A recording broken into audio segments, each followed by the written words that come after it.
boom, boom, boom, boom, boom, boom, boom, boom, boom, boom, boom, boom, and we are boom, boom, boom, boom, boom, boom, boom, boom, boom, boom, boom, boom, boom, boom, boom, and we are boom, boom, boom, boom. How everybody doing? Can you see me? Because I can't see myself. Hoping everybody is good out there. It's your boy Boogotti NYC. How's everybody doing this morning? If everybody's having a fantastic day, let me see a whole bunch of thumbs up. Let me know if you guys can hear me right now. I got a little bit of fans going on in the back because it's a little, not a little, but it's very humid in New York. So we're going to have to hear that a little bit in the back. A little bit of hustle and flow going on. You feel me?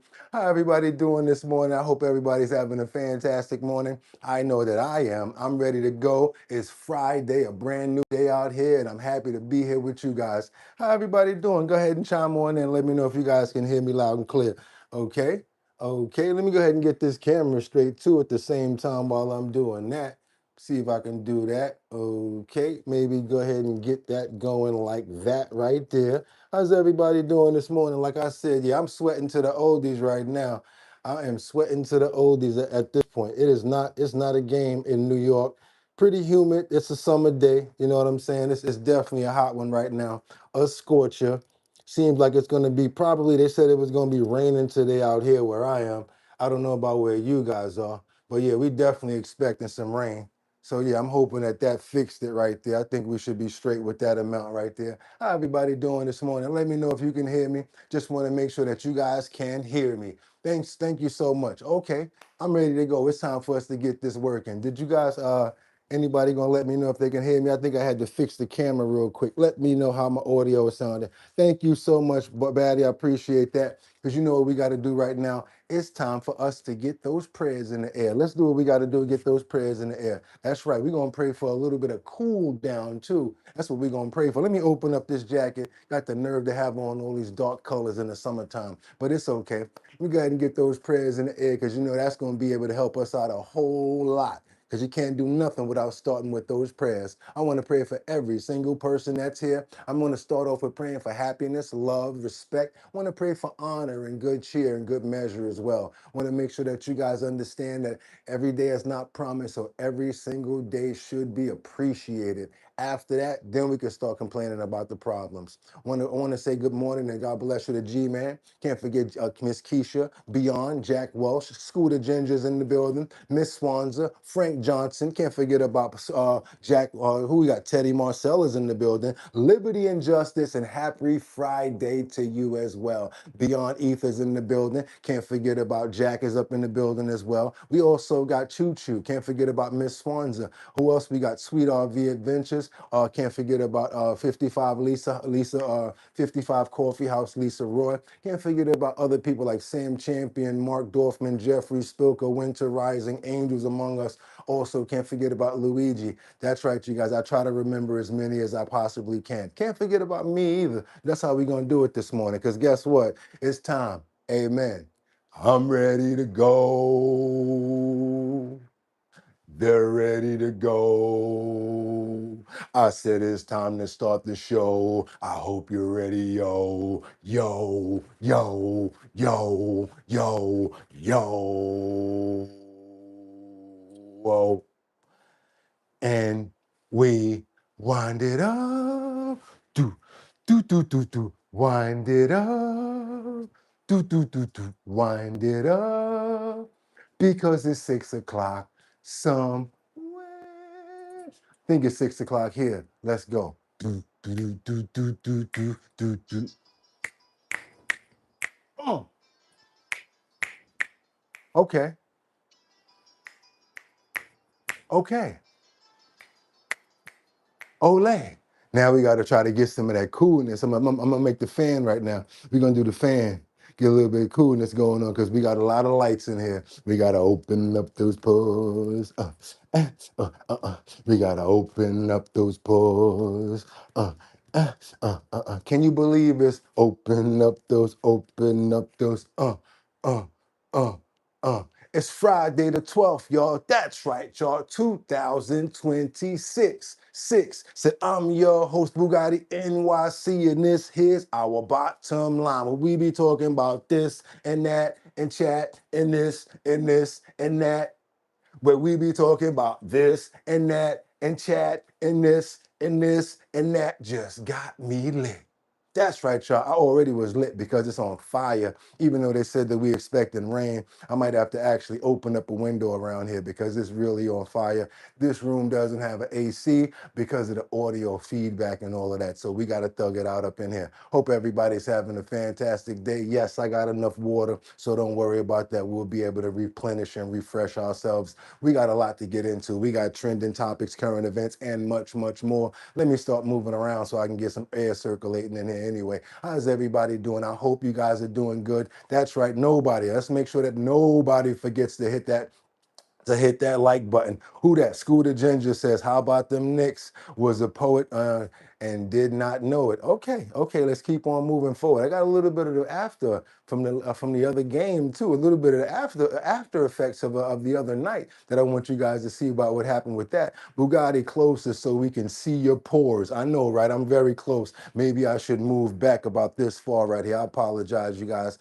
It does look like I'm kind of close. I don't know what's going on today. They got me real close to you guys, so I'm gonna stay about right here. I really appreciate Bobby by letting me know that. That's why you my co-host. That's why you guys are my co-host. Okay, wait a minute. Maybe yeah, let's see what else we got. What we gonna do right now? Cause like I said, it's hot in here. I don't want to take off all my clothes. I got me some water, so just give me 1 second. Let me cool down. This water is very cool, by the way. Very cold. Ah, boy, did that help. Woo!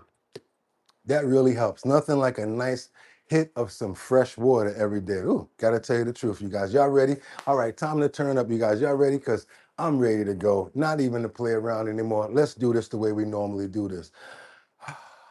I got 5 on it. I'm going to stack 5 videos at a time. All I need you guys to do is stay on topic, stay on point, and let me know where you're chiming in from. Also, do me a favor. Let's try to stay on topic and stay on point. This way we have a good rapport going on, also a good dialogue. I understand a lot of people have other topics and other things going on in the comment section, but it really kind of throws me off when I go there to get some feedback off of you guys and y'all talking about other stuff. It's cool sometimes, but not too much. Let's try to stay on topic. I really would appreciate that. Also, let me know where you're chiming in from, what time it is. Also, let me know what state, city, you got a flag or anything like that that you got to wave out. Let me know that as well. We actually love the flags as well. Also, last but not least, you know what I'm about to say, right? Because it's time to do it. Let's get into these titles. That's right, you guys. Happy Friday. Y'all made it to the weekend. That was a fast week, if I do have to say so myself. I got a lot of sleep yesterday. That probably could be another reason why. Shout out to, what's that, Puerto Rico over there? Is that Puerto Rico? I see Puerto Rico or Dominican Republic. Let me know which one. No, that's not Dominican Republic. Looks like Puerto Rico over there. Let's keep on going, you guys. What we got over here? Why did Trump tell Iran tonight's the night we turn up the heat? Maybe it was to get them to move around, and actually they did turn up the heat. If you guys didn't know, they turned up the heat, and I'm not talking about the way they used to have that show back in the days with Gordon Ramsay. I mean, what was his name?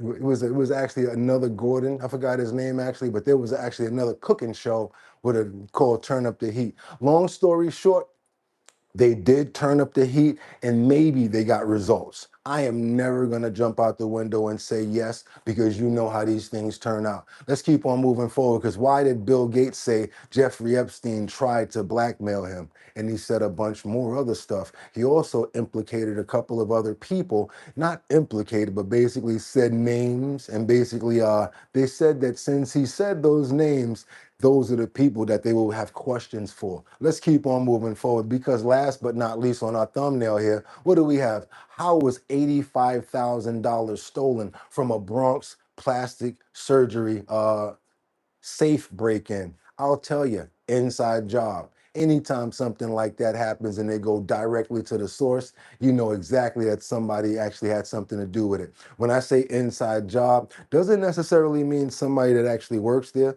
Could be a friend that was coached and told where to go. People, we're not stupid, not have been robbed a couple of times. So after a while, you start to figure it out. Do me a favor. Let's double tap that screen and get those likes up on the way in. Let's go ahead and get our water, our tea, and our 55 coffee house. And let's go ahead and start our morning with some information coming in from the president, because we got to find out if our gas prices are going to be going down. First of all, lives are going to be saved if our gas prices are going to be going down. And the next thing that I want to talk to you guys about is food prices, because if these prices start to go down, shouldn't you and I be able to agree that food prices and supermarket prices should go down? I don't want us to be quiet about that, because that's something that we should pay attention to as well. We can see what's going on with the stock market, but we can't see what's going on with the price of an apple. Let's keep on going, you guys, and double tap that screen to get those likes up. We got work to do this morning. Let's go. Confident are you that there will be a signing this weekend, because you have come close to sealing the deal, but at the last minute it has fallen apart? And It'll be soon. Maybe this weekend. and has the Supreme Leader approved this deal, sir? I understand the answer is yes. And when this deal is signed, is the United States going to immediately lift the blockade? Yes, it's part of the deal. And just And one. you'll have oil prices dropping like a rock. And sorry, have you actually secured an agreement on the discussions about the nuclear material and the nuclear negotiations? Yes, it's absolutely on that, and nobody's getting close to it because it's buried under a mound of bags of basically. There's B-2 bombers. But has Iran committed to not pursuing a nuclear weapon, or will there be more negotiations on that down the They will line? not have a nuclear weapon. They've agreed to that. There will be no, which is the whole reason. Jack, that's what I'm talking about. It shows us what the prices are with the oil. The stock market shows us what the prices are with crude oil, but why can't they show us the prices of what actual grain and things like that cost? Is what I'm saying. I'm not talking about the government when it comes down to that. What I'm trying to say to you in that part is like, how come we can't see those food prices go down on a bag of potato chips, a bag of potatoes, a bag of rice, you know, oils and whatever we're eating? I want the food markets in those areas like that to start showing those prices in relativity to the same way that the gas prices are showing when they go down. I think that should happen. Like, it should be like, you know, what prices are right now. This way we can get an idea of who's price gouging. Let's keep on moving forward. Let's go. Which is a big part of the reason. Is that going to be in your agreement, sir? They will not only not have, they will not purchase, develop in any way, shape, or form a nuclear weapon. They will not have a nuclear weapon. From the Yeah, that sounds sad right there. Somebody said something about canned food being eaten by the elderly. That's pretty sad right there. I don't think that's cool. And they should never have to resort to eating things like that. Elderly, veterans, anybody that's homeless should never have to resort to eating dog food or animal food. That sucks. I think that's terrible. Let's keep on moving forward and double tap that screen and get those likes up. Guess what? It's Friday. You know what? You should feel good about yourself. We made it to the end of the week. Even though you may have to work tomorrow, let's keep on moving forward. Double tap that screen, get those likes up. We're trying to get up to 73,000 subscribers. Go ahead and hit that subscribe button. After that, hit that all. That's the all notifications. Let's keep on going, you guys. President Trump had a little more to say about Iran, as well as much more to say about what's going on with the current conditions. We just made a great settlement of the war with Iran, and we're going to be subject to finalization of documents. We should get done over the next few days. Probably have a signing maybe in Europe, and it's a great thing. Stock market's up 1,000 points. That means they like the deal. See, that means they like the market goes down. That means they don't like the deal. But Stock market's up. Is that true? Coming down to Stock market. even lower than it was before. I said I was in Iowa. It was $1.85 a gallon. Now, I don't know if I'm gonna get there, but we're gonna get pretty close, gonna come down, and when oil comes down, everything else comes down. And most importantly, we have a deal that Iran will never have a nuclear weapon, which was the whole purpose of what we had to go through to get this as a people. See, that's what I'm talking about right there. I want to see those other prices come down. We want to. It sounds good to us, and I know the administration has nothing to do with that. But my thing is, I want to see those prices come down. Let's keep on moving forward. And as you know, that's why I didn't jump. I didn't jump on that first offer of saying that there was going to be a peace accord, because of course. You knew that there was going to be some kind of pushback, right? Yeah, there's pushback because Iran says they have not approved any sort of a deal yet. So that's why I play both sides when it comes down to the news. Let's keep moving forward and double tap that screen, y'all. Let's go. Undecided as much as I do a war. President Donald Trump on Thursday said the United States and Iran could sign a peace deal as soon as this weekend that would reopen the Strait of Hormuz. But Iran says no final decision has been made. Iranian media reported Foreign Ministry spokesperson Ismail Baghaei as saying that large parts of the text under negotiation have been finalized, though Tehran would not budge on core demands. Speaking at the White House, Trump told reporters, We just made a great settlement of the war with Iran. And we'll be subject to finalization of documents we should get done over the next few days. Probably have a signing maybe in Europe. And has the Supreme Leader approved this deal, sir? I understand the answer is yes. the president's announcement came after he called off planned military strikes on Iran, citing progress in talks.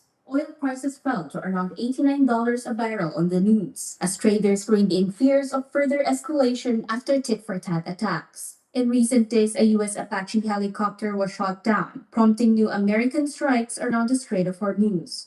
Iran hit back with missiles and drones targeting U.S. bases in the region. Trump says any agreement must block Iran from developing nuclear weapons, something. Okay. So that's why I just keep it like that. I play both sides of the fence on this information. This way, I'm not not saying, yo, Bugatti, but you said no, I didn't. I didn't say anything. I told you guys I was gonna play both sides and let me know what you think. Keep on moving forward right now, because that's now we got a military situation where they're saying that the military hammer may have had to swing again. And I kind of understand this because it sucks, you guys, but I know war when it comes down to war, and I know that it's not good to play around. And when you're doing, if you're going back and forth when you're dealing with WAR, thank you so much, Scooter. I appreciate you as well. Thanks to everybody. Tell Scooter thanks by go ahead and double tap that screen. Thank you so much, Scooter. The reason I say this is because I've read the 48 Laws of Power. I've also read Sun Tzu, Art of War, and it sucks, you guys, but when it comes down to war, you cannot let your enemy. You can't let your enemy up. You got to go all the way and you got to take over. I know you guys may hate what I'm saying. The truth about it is that's what it is. And then you're supposed to be rewarded with the spoils of whatever you gain. This was not a situation like that. This was kind of like a let's let up a little bit and let's see what happens. Now you got negotiations going on with people that are peed off and still in the situation where they're like, we're not really interested in ending this thing because we've got a lot of loss around us.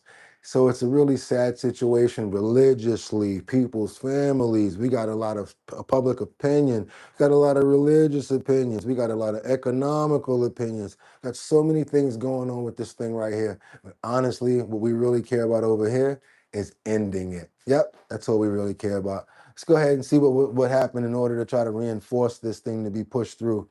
Joining me now, former Pentagon official and Navy veteran Brent Sadler. Brent, thanks for being with us here today to make sense of what we're seeing unfold almost in real time. This process to peace, where it sounds like we may have a deal, as soon as this weekend, and it's a lead up, bombings overnight, seeming obstinance from Iran. Does it add up? Does it make sense? Is that how you expect it to play out? Absolutely. I mean, the intent of these strikes that I think were overdue were to compel the regime in Tehran to do exactly what we're seeing right now. And I think it's an indication of how fragile this regime's hold on power actually is. Beyond says Iran is no real threat by keeping them from doing business hurts China and Russia. But that military hammer, those strikes that were put on pause or held off tonight, they need to be ready to go at a moment's notice, because the Iranians are known for duplicity. And if they start balking and add more requirements or can't make the airplane on time to the signing location, I think then the military hammer has to swing again to compel them to get serious. but it's not done until it's done. Same thing I said. It's back and forth, and then it's not done until it's done. Let's keep on going now, because we out of there. We're going to go see what's going on with some SNAP benefits. Anybody on SNAP? Anybody know anybody on SNAP? This might be some information that's good to you, because guess what? Washington, a judge just paused Trump's administration's effort to add conditions to SNAP benefits. Let's see what you guys think about this. Let's keep on moving forward. Let's go. So who decides? A federal judge has halted an effort by the Trump administration to force states to comply with conditions tied to SNAP food benefits. 20 Democratic states sued over requirements surrounding gender ideology, immigration, and fair opportunities in sports for women and girls. The states argued the Agriculture Department threw unlawful roadblocks into the SNAP program, which was created by Congress and provides food benefits to millions of low-income families. CBS News legal contributor Jessica Levinson is here to answer some key constitutional questions about this case. So what are the powers of the executive branch in the context of what we're discussing here? So in the context of what we're discussing, which is really spending federal funds, as we all know, it's Congress who has the power of the purse. So there are two really big constitutional questions in this case. But the first one that you asked me about, I think is really a separation of powers issue. It's a horizontal powers issue, where if you think about how we spend money in our system, it's Congress who decides to appropriate the funds. Wow, somebody says I'm retired and I'm getting $28 and what's that, $26.40 a month. 20 Democratic states, that was people that want people fat. People getting thousands of dollars in SNAP benefit but able to work. Ridiculous. Shut the benefits down. I want my taxes back. That's this. I bet you one thing, whoever that is, who's that right there?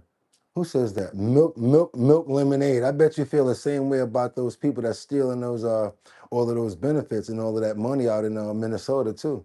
Probably feel the same way, and I don't blame you, because of SNAP being abused. Things like this happen, and and look at that, $23 for my 94-year-old mother, and she really needs it. And I'm saying that. That's what I'm saying. I'm putting that on top of that whiskey. Now, certainly the president has a role to play in deciding whether or not he's going to sign a budget and to try and make clear his funding priorities. But I think there is a serious question as to whether an executive agency could take money appropriated and then put these additional restrictions and additional strings on that money. This is a question of, does the executive branch have the power to do that compared to Congress? Sorry. Again, it's Congress who decides to spend the money and decides what to spend it on. It's the executive branch that implements those funding decisions. What is the definition of federalism? So this is a great question. It's the second big question in this case. So the first, as we talked about, is really this kind of horizontal separation of powers issue. The second is whether or not the federal government, let's imagine it's the right branch of the federal government that's acting, that it is, in this case, I think Congress as opposed to the executive. There's a question when you, the federal government, say, states, here's some money. Now, in return for this money, do X. That could be a federalism concern, meaning a concern about trampling on states' rights. And specifically in this case, the argument that the states would make is that there's essentially a gun to their head, that they are forced into saying, okay, we'll comply with your policy agenda because we need this money for SNAP. We need this money for farmers. And that's really the federalism concern, and that's the vertical power concern in this case. Got you. Okay, that's why I wanted you guys to see all of that. Let's keep on moving forward. Let's double tap that screen to get those likes up, because we got some more information coming in right now. This is some mental insanity. I really mean it. Literally killing the wild, putting the rest of the people and the population in danger. Again, who else could I be talking about? You're looking at Trump, but I'm actually talking about Kathy Jokel Hochul. Already got the power crazy in New York. The power is ridiculously expensive. Now she's adding insult to insult after not even helping with the illegals and working with Tom Homan, making that harder. This is something else that's going on. Let's see what's going on when it comes down to the broken promises that Trump's going to lay into her about when it comes down to the pipeline and the wind farm deal. Let's get into that, Kathy. See what you got going on that accord. This is a question that will directly impact the fishing industry. Fishermen cheered and support you in your fight to stop offshore wind turbines because experts say that they destroy the commercial fishing industry. Yes, they say that commercial turbines destroy the commercial fishing industry because of the turbines. They hurt the fish. But guess what? We're about to start doing that here. Not to mention our national security threat, as you highlighted. Does your administration plan to continue to fight the judge's ruling that's allowing for the continuation of the turbines right by Jamaica State's right where you live, off of the Atlantic? 154 of them are going to litter the sea. Will you put a stop to that, Mr. President, now that Kathy Hochul broke her deal about the She pipeline? did break a deal. Doug, you want to answer that question? Because I am for it. She broke her deal by stopping a pipeline. She wanted to stop a pipeline, which was so good for New England and so good for Connecticut. And she broke her deal. What do you want to do on that, Doug? Well, I want to say, first of all, absolutely positively, the construction of these wind towers have an effect on fisheries. We've had multiple roundtables between NOAA, which is part of Congress, and Interior, which manages all of the offshore leasing. So plenty of evidence that destroys fisheries. Number two is marine mammals, which Howard has in NOAA. It's affected, we've had more whales wash up on shore during the construction of these offshore things. So it's not great for marine life, not great for fisheries. We also have the reports of It's not great for marine life. It's not great for fishery. Choo Choo says we won't have fish to eat. This is crazy. Those data centers, whoever controls the information controls the future.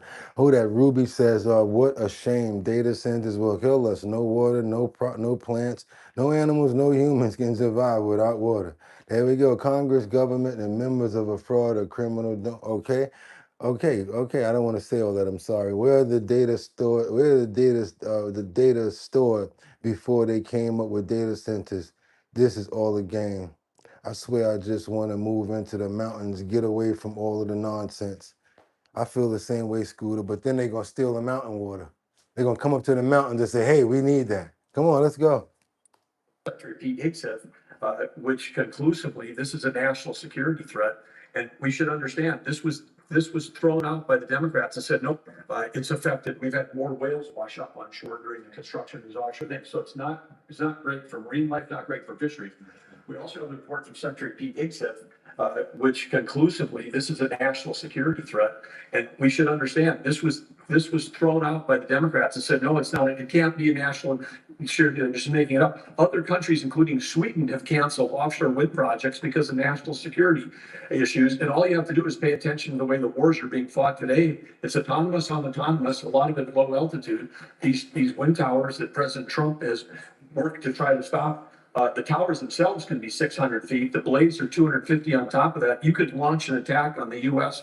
in the Northeast, in our most populous area, with a bunch of autonomous drones coming through a wind tower field, which cover thousands, if not tens of thousands of miles. That level of attack would be undetectable until it came through because of the radar interference. And then we know that there's autonomous undersea activity going on now. That's happening in the Gulf with advances in technology on all sides. The sonar, the vibration of running the wind towers affects the undersea sonar. So it's a huge national security threat, bad for marine mammals, bad for fish. President Trump is going to keep fighting for what's right for the country. Could you stop the debates right now? They're coming. Oh man, too many negative things when it comes down to these wind turbines, you guys. Too many negative things. Now let's stay in Washington because the president definitely had some stuff to say about one of your favorites. I know, you guys. Hold on a minute. Let me make sure it's there because I don't like to mess around.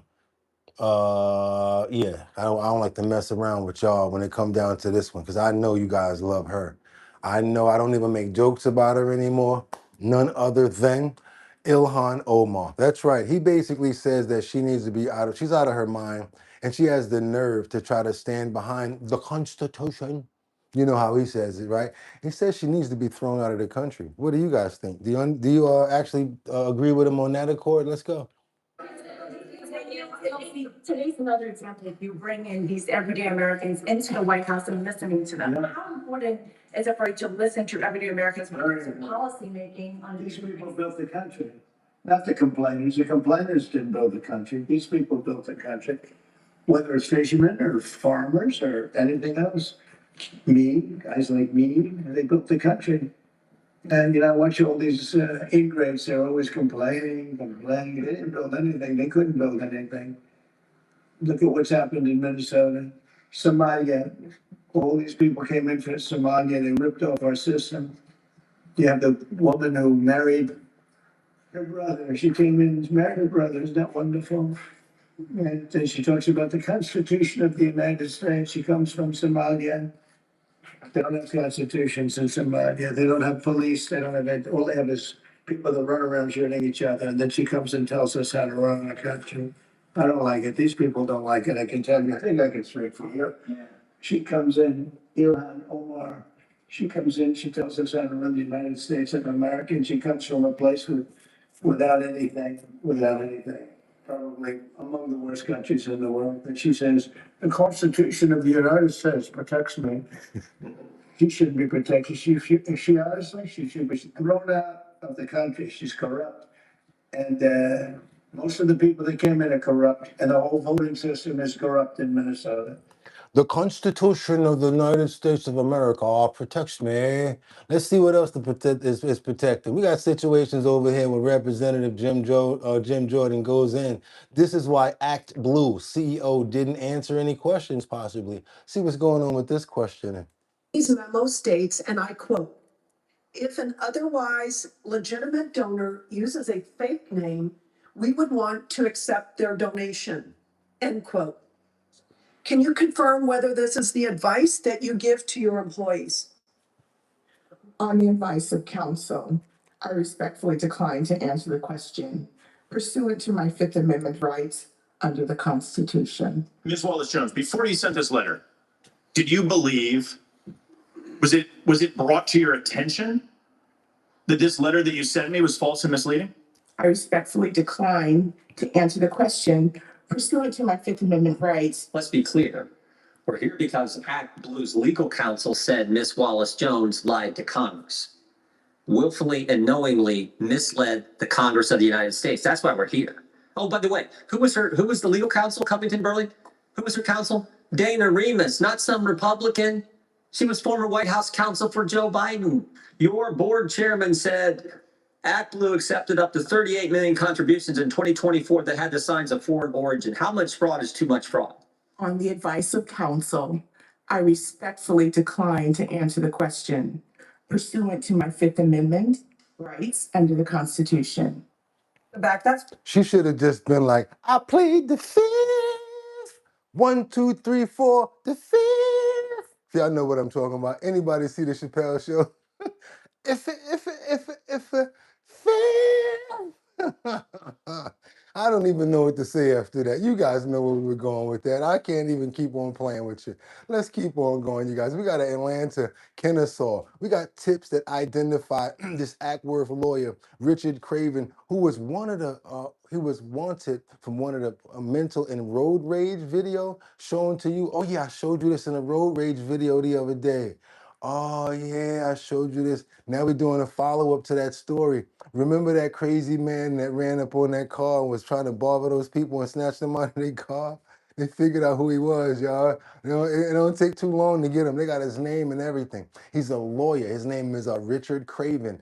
He was the one that was off of his mental in that road rage video I showed you guys a few days ago. Let's keep on going, you guys. I plead the fifth.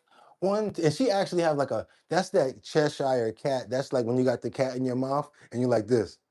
I mean, mouse in your mouth, and you don't want to let the people know you got the mouse. You're like this. Just happy you got the mouse. Oh man, and she was up there just smiling. She was fighting to smile back. Let's keep on going, you guys, and double tap that screen. You know I had to show you guys that. Let's go. An arrest has been made in a road rage incident in Kennesaw. We showed you this video last week. Now, I told you guys, road rage is not cool. I don't want to see any of my people involved in road rage. If you feel yourself about to do it, please remember me doing something stupid or something funny, a funny face or something, and be like, oh yeah, Boogotti, yeah, you got me. And you know what? Take a picture of yourself in the car before you about to go into road rage. Maybe that'll help. Put it up in the Discord. I was just about to do it. Woo! And tell us what happened. Maybe that'll help you before you get into a road rage incident like this foolio. Let's go. Police were trying to identify this guy. Fox says Denise Dillon is live in Kennesaw with more. Denise, police say the community's help led to the man's arrest. Yeah, that's what they're saying. Now, this case of road rage happened right in the middle of this intersection. And police say when they reached out to the community with trying to find anyone who might be able to tell them who is involved in this, well, they say tips came pouring in. People was like this. Y'all remember this? Mm-mm-mm. Oh, yeah? I see they making a lot of money over there.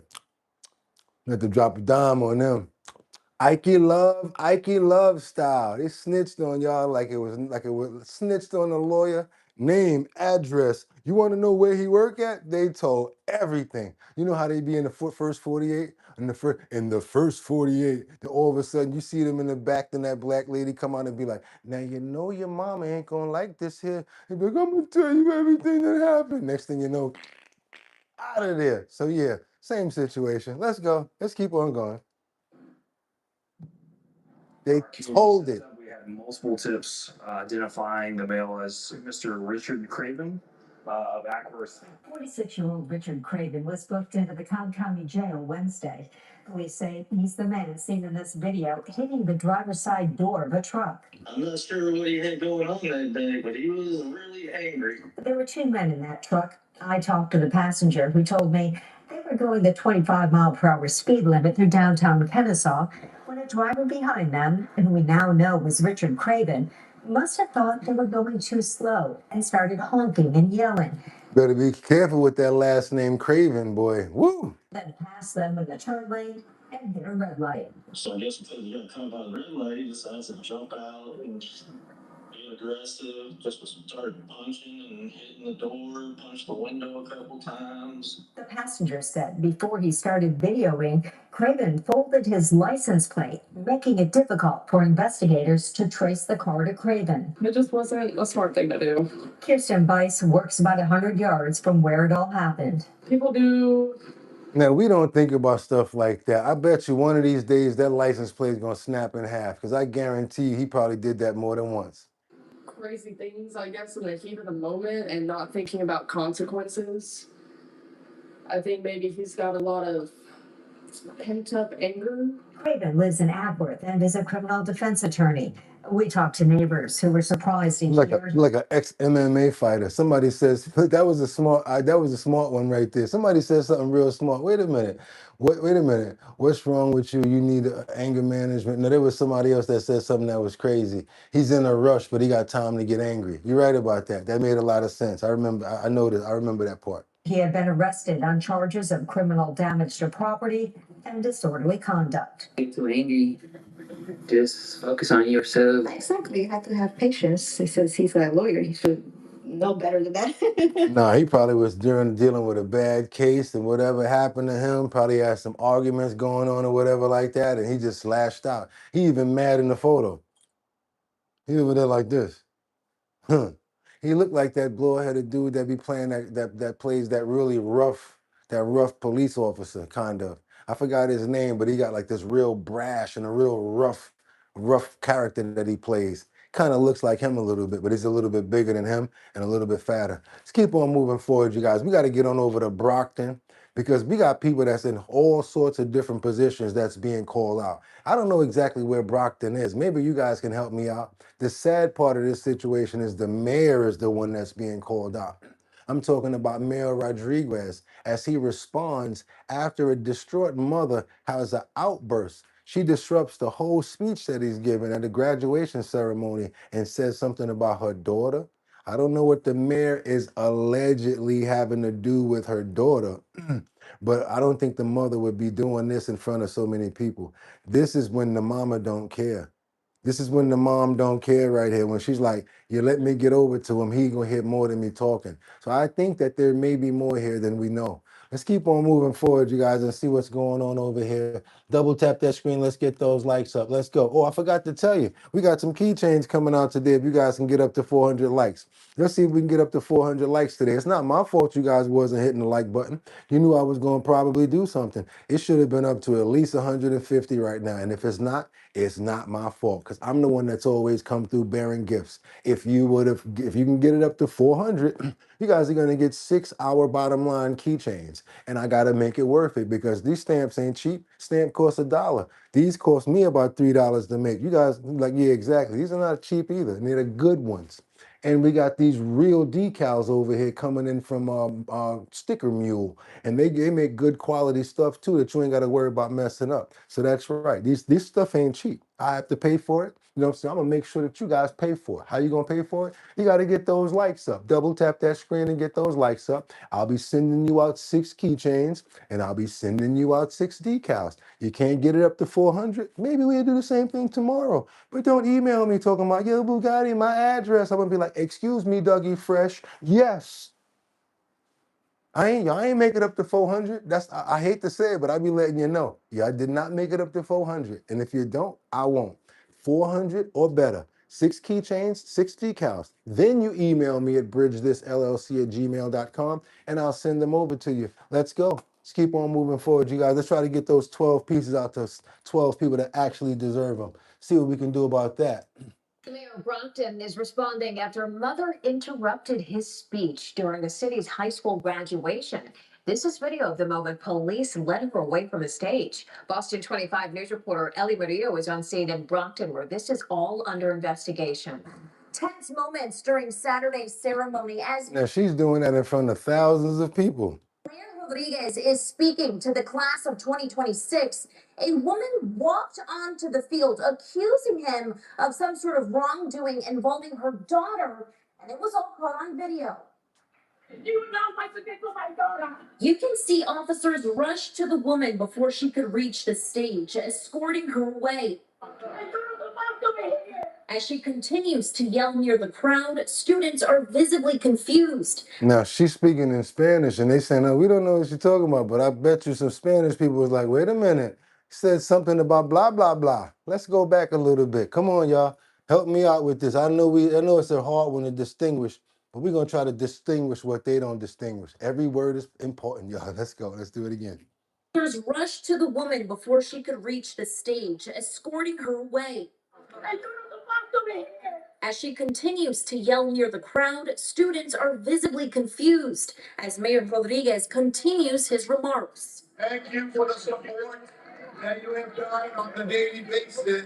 The Plymouth District Attorney's Office confirms that state police are investigating a formal complaint made by a student and that student's parents to Brockton Public Schools regarding Mayor Rodriguez. This is all under investigation. Tense moments during Saturday's ceremony as Mayor Rodriguez is speaking to the class of 2026. A woman walked onto the field accusing him of some sort of wrongdoing involving her daughter, and it was all caught on video. You can see officers rush to the woman before she could reach the stage, escorting her away. As she continues to yell near the crowd, students are visibly confused as Mayor Rodriguez continues his remarks. Thank you for the support that you have done. That wasn't no other language. She said, you know what you did to my daughter and you're not supposed to be here. So she's like lashing out like, yeah, something going on here. The Plymouth District Attorney's Office confirms that state police are investigating a formal complaint made by a student and that student's parents to Brockton Public Schools regarding Mayor Rodriguez. I headed to Mayor Rodriguez's office in person to discuss these allegations. Yes, Coffee. I'm with Boston 25 News. Do you know if the mayor is available? I was told he was off-site for a majority of the day, but that Boston 25 would be provided a prepared statement. That statement says, at the Huntington Day Parade, someone brought to my attention that I interacted with a student that made the student uncomfortable. The school department is looking into the matter. No restraining order has been granted. Brockton Police tells Boston 25 there isn't an incident report on file. They say the woman was removed from the ceremony and later let go. I did reach out to the Brockton School Committee to ask if this incident will be discussed in their next meeting. You know what you did to my daughter. She just happens to have a very strong accent. That's all that is. I heard you live, 55. Yeah, you're right about that. But you got to pay attention to stuff like that. You have to, because that's how we get down over here, right, Liberty? You got to pay attention to stuff like that. I told you, DAs, we done had assistant. How many, y'all got to help me on this. We done had district attorneys. I remember that one. We have assistant teachers. We've had vice principals. We've had principals. We've had firemen, police officers, detectives, um, damn, almost correctional officers. That's so many different people that was just coming out of the woodwork that we didn't even know that was getting down like that. Imagine a mayor. He probably was like, I don't even know. I ain't even gonna say probably was whatever, but it's crazy. Yeah, janitors, that's crazy right there. Judges too. It's all about them. It's not even about the money. What I'm telling you guys is to watch out for everybody. And I think that that's a good another video that we could start showing the children, especially if he gets caught, found out to do something. Be like, look at this, the mayor, such and such, such and such. You wouldn't believe what he did. That's why I always tell you to text me. That's why I always tell you to tell me what's going on, because I care about you. I love you. I don't want nothing to happen to you. Then you guys will use this to have a great bridge to have a conversation with them. Instead of them getting mad at you all the time, talking about, what are you talking about tracking me and putting your phone on? You know what I'm talking about? I'm trying to help y'all out a little bit because I care too. Let's get on over to Texas. We got this other situation going on after the Carmelo Anthony's murder conviction. His mother says, my son didn't intend to hurt anybody. That's what his mother says. Let's keep on moving forward, you guys. Let's go. Double tap that screen and get those likes up. Let's get it.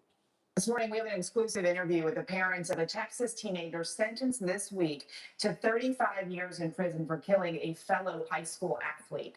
On Tuesday, a jury found 19-year-old Carmelo Anthony guilty of murdering 17-year-old Austin Metcalf. His lawyers plan to appeal. They say prosecutors wrongly excluded Black people from the jury. Anthony's parents spoke with Jonah Kaplan about their son, the trial, and their message to the Metcalf family. My son didn't intend to hurt anyone. My son was defending himself. It took less than 3 hours for a jury to reject 19-year-old Carmelo Anthony's claims of self-defense in the stabbing death of 17-year-old Austin Metcalf. Prosecutors argued Anthony intentionally killed Metcalf after being taunted and shoved by Metcalf and his teammates at a high school track meet. Take us inside that courtroom. What stuck out to you? What stuck out to me, number one, was the all-white jury. But I was trying to be, like, all right, it's not that big of a deal. The truth is on our side. At the sentencing hearing, the defense called only one witness on Anthony's behalf, his mother, Kayla Hayes. What did you tell the jury? One witness? What do you say to his grieving family?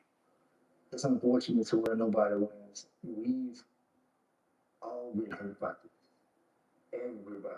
That poor boy is fixing to experience a life that I would not wish upon anyone. Austin Metcalf's father, Jeff, called Anthony's sentencing bittersweet. What it boils down to for me is this: Austin will never walk through that door again and never give me a hug. The case drew national attention, prompting protests in support of both teens. And both families involved say they've received threats. This morning, I had multiple emails, texts, threatening me, calling me all sorts of names. During our interview, the Anthonys made a point to call back one man they say continues to dox them. Why you calling me that? To make fun of you. Both families urged supporters to tame their emotions. I forgave him. But people need to understand about forgiveness. Forgiveness was not for him. Forgiveness was for me, so I don't carry the... Have a safe drive, Winter. It will eat me up like cancer. At the end of the day, there's nothing we can say or do for people to accept us. For CBS Mornings, I'm Jonah Kaplan in McKinney, Texas. We got a lot of mixed emotions going on about this, you guys. I'm about to turn around and read as many things as I can see what you guys feel about this right here. Yes, Winter, drive safely, please. The attorney was in on it too. The law is white, I'm white and I say so. What else we got here? We got most witnesses against Anthony were black. Drive safe winter. That's what I thought, Eric. Damn, my internet going in and out. You won't find news or live like ours. Our bottom line. It's the news, chat, and interaction with others and current news and hot topics. Stay a while. Let's have some civil discussions with us. That's right. Our bottom line. That's liberty and justice. Thank you so much, Miss Keisha. What you got for us? Their son had public defender because he spent all on GoFundMe. Okay. He planned it the day before. That's why he brought the weapon. Okay, he can't claim scared when you tell the threat, make me move 10 times. That's not scared. Okay, facts are facts, and that's all we got on. That's all we went on. They bankrupt but still receiving big money. They went to school where you're not supposed to have weapons with a weapon, and maybe his family should have gotten him better lawyers with that GoFundMe money, but no one had a public defender. Okay, he can say he can't say that he was being bullied because he didn't go to that school and he had never met those boys before. Leave his A in there, says Brian King Falcone. They're supposed to the supporters on both sides are trash. Remember, we don't blame race here. We're all on people. I'm just reading what everybody's saying. They were very mean to the father. They were very mean to the father when he went to visit them at the press conference as well. We got to get on over to Las Vegas, you guys, because what do you think about this? Doom, doom, doom, doom, doom, doom, doom. Doom, doom, doom, doom, doom, doom, doom, doom, doom, doom, doom. Ice, ice, baby, get him! That's right, you guys. We got a situation over here where somebody got locked up and they got sent back across. Let me know what you think about this situation here, because his girlfriend is saying she's asking for him to be brought back, and she wants him to be back with her in her loving arms. The man only was he was only breaking the law by using somebody else's social security number. That's all. I mean, he was here illegal, got here a number of years ago. And the only reason he was arrested is because when they asked him his name and he gave his social security number, it was false, and they found out that he was using somebody else's information. Is that wrong? I mean, you're here illegal, not supposed to be here, and you get stopped by the police and you give them the wrong information and they find out the identification that you had was illegal. Well, stolen. And then he got deported because of that.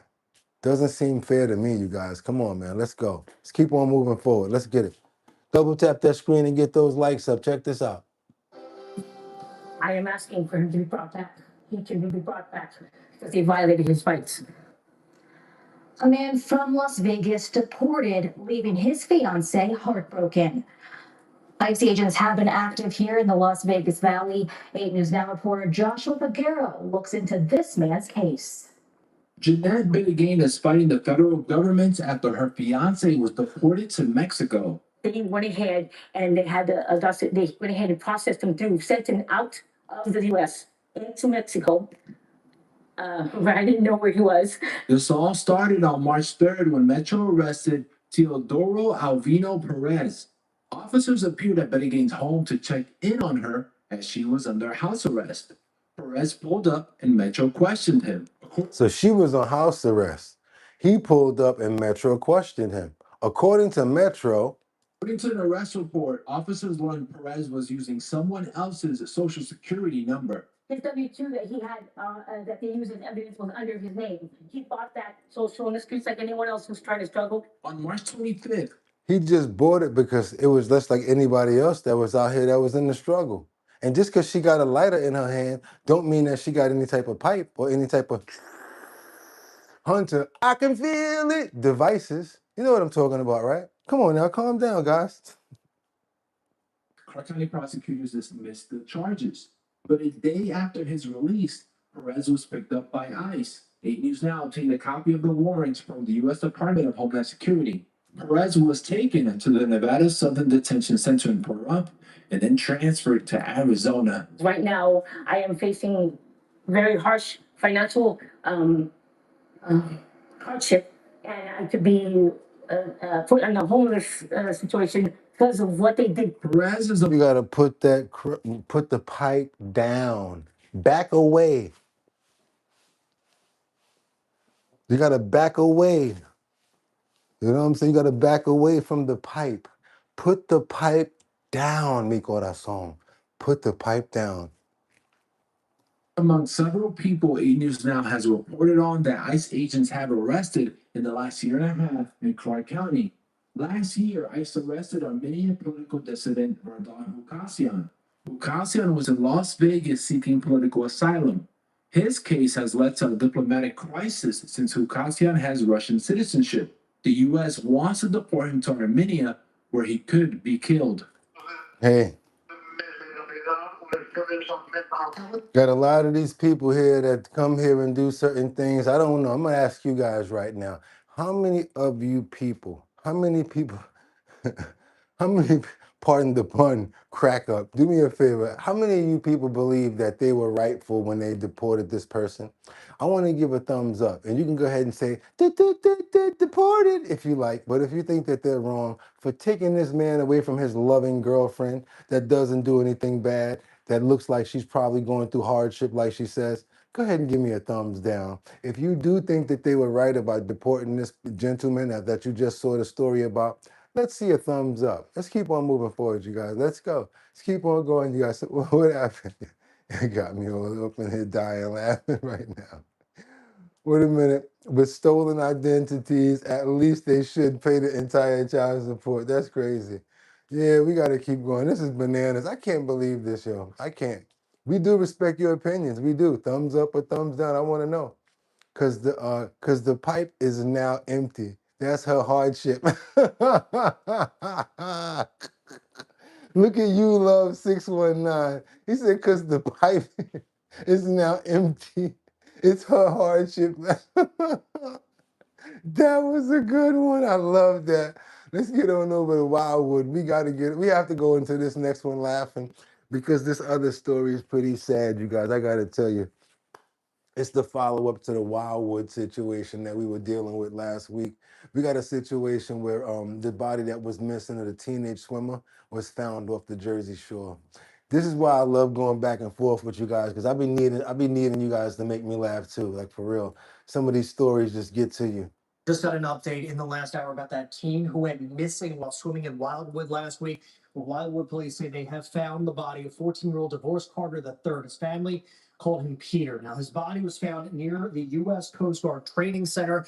His remains were then turned over to the medical examiner's office and positively identified. Divorce's mother told O'Brien Sheehan a little bit earlier that she was made aware of the discovery earlier tonight. Sad situation right there. It's a mother. And if you look and see how fast they run those stories, it's just like, boom, and that's it. 14 years old, such a young life to lose.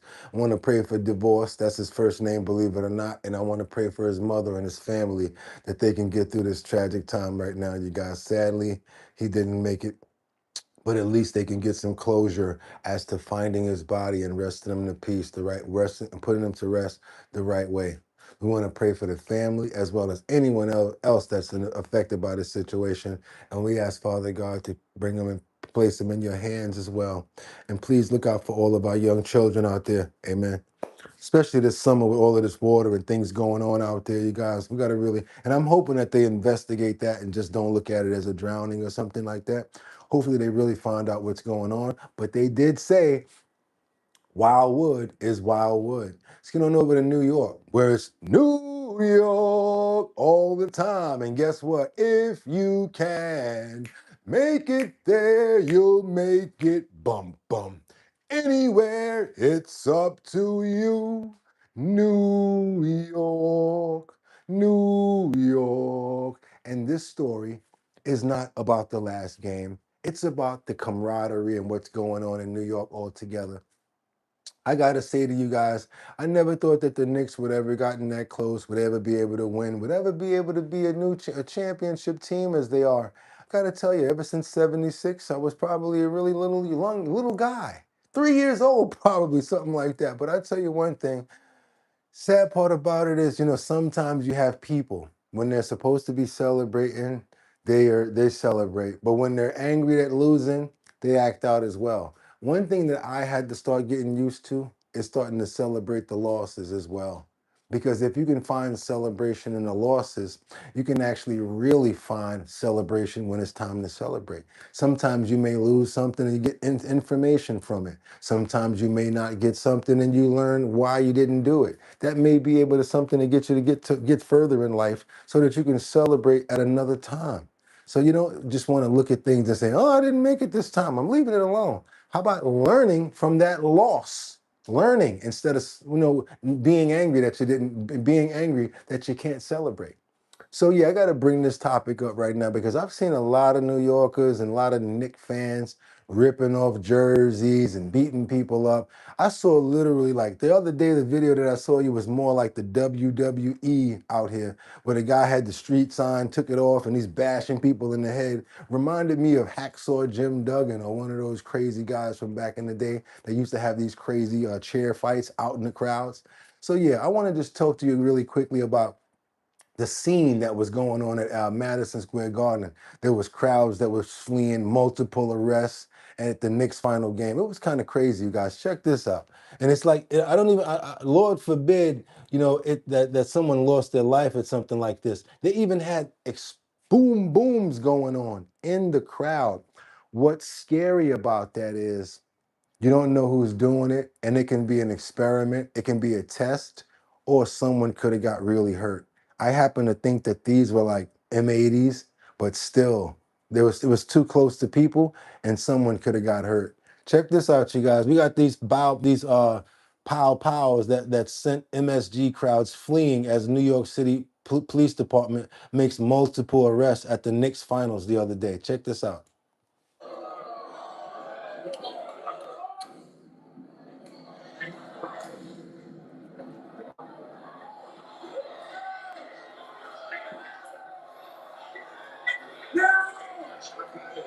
So now they're so interested in getting content and playing with their phones and having that going on that they're not even paying attention to nothing else. And that's crazy. And I'm not cool with all of this. Native New Yorkers, this how we rocking now? This how we doing it?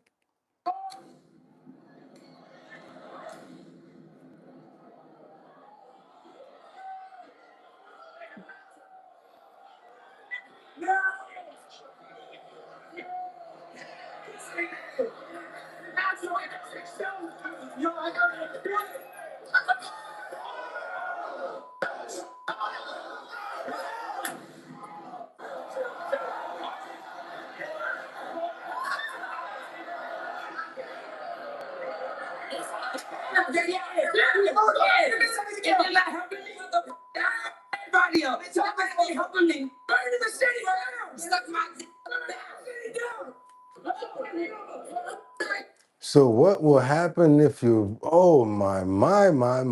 Don't be outside because no matter, you don't know if they're going to try to run up, wild out, whatever. Don't wear them Spurs. I couldn't even play no more because it got even worse after that. But you guys, whoo! Hate to see the Knicks lose. Yeah, that was uncalled for. All that was banana. Boom, boom, boom. Yeah, you guys saw that. I'm good. No thanks. I'd rather do something. I watch it at the crib or on the big screen. You guys, let's see what's going on now because we got some follow-up. And if you appreciate the content, because you know you ain't seeing nothing like that nowhere else, go ahead and subscribe to the channel. We're trying to get up to 73,000 subscribers. And also, if you go ahead and double tap that screen and get those likes up, where that merch at? Oh, there you go. That's what I was looking for, you guys. You know how we doing it today. I got gifts for everybody. We got 6 of these Our Bottom Line keychains coming out if you guys can get us up to 400 likes miraculously. And if you can get us up to 400 likes, you will also be receiving the Our Bottom Line decal. That's going out to 12 people, 6 and 6. That's right. 400 will get you 12 pieces. All you got to do is email me, bridgethisllc@gmail.com. Let's keep on going, you guys. Let's double tap that screen and see what Bill Gates has to say. Joining me now is Ranking Member of the Oversight Committee, Robert Garcia. He just stepped out of that room with Gates. We appreciate this moment of your time. Congressman, what have you learned from Gates so far in this conversation? Yeah, we've been with Mr. Gates all morning now, and yeah, he has been cooperative. I think a couple important things are we're really hearing about and learning about. One is he is talking about other folks that have been in Mr. Epstein's orbit. We've been asking about names, other individuals that may have attended certain meetings. And so it's important whenever we have a witness actually testify to other folks that we can actually get additional answers from. Mr. Gates has been very clear in his testimony and in public that he was never introduced to any women or girls by Mr. Epstein, but he does acknowledge, and certainly in questioning that I did of him, that there were folks that he was around, including assistants of Mr. Epstein's, that were also victims of Epstein's abuse. It's important for Mr. Gates to recognize that. It's also important for So if you were around when he was with people that were a part of the abuse, what does that make you? What's going on with that? people to understand that Mr. Gates made a decision to continue to associate with Mr. Epstein after he knew of the conviction and after Mr. Epstein was found guilty of a horrific crime, against a minor. And so that fact that Wait a minute, somebody, what was that? Winter Rising says that I think we should start testing things on Bill Gates. Wait a minute, yeah, you know about this. To hide the Epstein files, Trump came to immigration issues or creating the hide to hide those in pretty dirt is pretty dirty though. Okay, he knows it. Good morning, Keisha. The whole time he was at the island, he wasn't introduced. Yeah, right. If you believe him, you should go get help. There you go. Now we on it, y'all. We finding this information out. Mr. Gates and so many other powerful men continue to have relationships, friendships. And the case Mr. Gates is trying to get investments for his foundation, I think it's really troubling. And it just goes to show that there's so many powerful men and individuals who chose to look the other way or chose. Because he was trying to get money from Epstein so Epstein could help him get money for his foundations. But Epstein wasn't looking at it like that. Epstein was trying to get his money. To ignore what Mr. Epstein was doing to continue that relationship. And so the question is going to go on and continue, but a lot of interesting information. Yeah, for sure. Gates is a unique witness here because he's not only named thousands of times in the files, but he's also reflective of those deep connections that Epstein had with the rich and powerful. I know he's been naming names, as you mentioned, but what from his testimony so far is helping you learn a little bit more about Epstein's network and why he had such a tight grip on the upper echelon? It's been incredible to hear Mr. Gates talk about the way Mr. Epstein kind of brought people in, the way that Mr. Epstein really considered himself the connector to power and to wealth. And that was something certainly that Mr. Gates was looking for through his foundation. Mr. Gates has described events and parties, meetings with magicians and other powerful people in attendance. And it just so happened to be those magicians actually have those same sorts of accusations and those same sorts of cases against them. You guys don't believe it? Go look it up. Every single one of those magicians happen to have some sort of a case that has to come back to something like that. We've already proven that. Let's keep on moving forward, you guys. If you appreciate the content, it's Friday. It's the weekend. Let's double tap that screen and get those likes up. It gets more people over here. Hope you guys are feeling fantastic and charged up. Let me see a smile on your face for absolutely no reason. Don't that feel good? Don't that feel good? Let's keep on going, you guys. Exactly. It's nothing but cap. And guess what, Chris? You ain't wearing one. Why did his wife get tested? Why you think she got tested? Because he was out there, wham, bam, thank you, ma'am. You remember this back in the day? He was doing this, y'all. This is what he was doing. Remember how you get in trouble if you get caught doing this back in the day when you was in school? Or when you was trying to get something, you'd be like this. Girl be like, ew, stop doing that. Y'all know what I'm talking about. Yeah, they need to really let some more names out when it come down to topics like that. They need to let more names out. Let's keep on going, you guys. Let's go, because it's not over. We got more information now on New Mexico. And where did Jeffrey Epstein, why? I want to ask you guys a question. Why would Jeffrey Epstein choose a ranch that's like let me see, what was it? 19 or 20 miles away from the next store, from the next state, next place, the next population. Why would he pick somewhere like that? Why did Jeffrey Epstein choose New Mexico as far as like for his Zorro Ranch? Why did he even name it Zorro Ranch? Guess what? There's a lot more behind this property that we never knew about. The AG says that he was able to stand down and told, and they told him that he was, I'm sorry, not stand down, but he was able to leave New York and other places and do things in these other places like New Mexico where not that many people could see it going on. And they're talking about people's loss of lives, all of the stuff that we was talking about back in the day when we started off talking about the Pizzagate stuff, all of the stuff with the children and all of that. Oh man, I'm like, no, this is not. And now it's actually coming to fruition. They're talking about scanning the land, why he picked those areas. This is crazy. Do you have theories as to why Epstein picked New Mexico?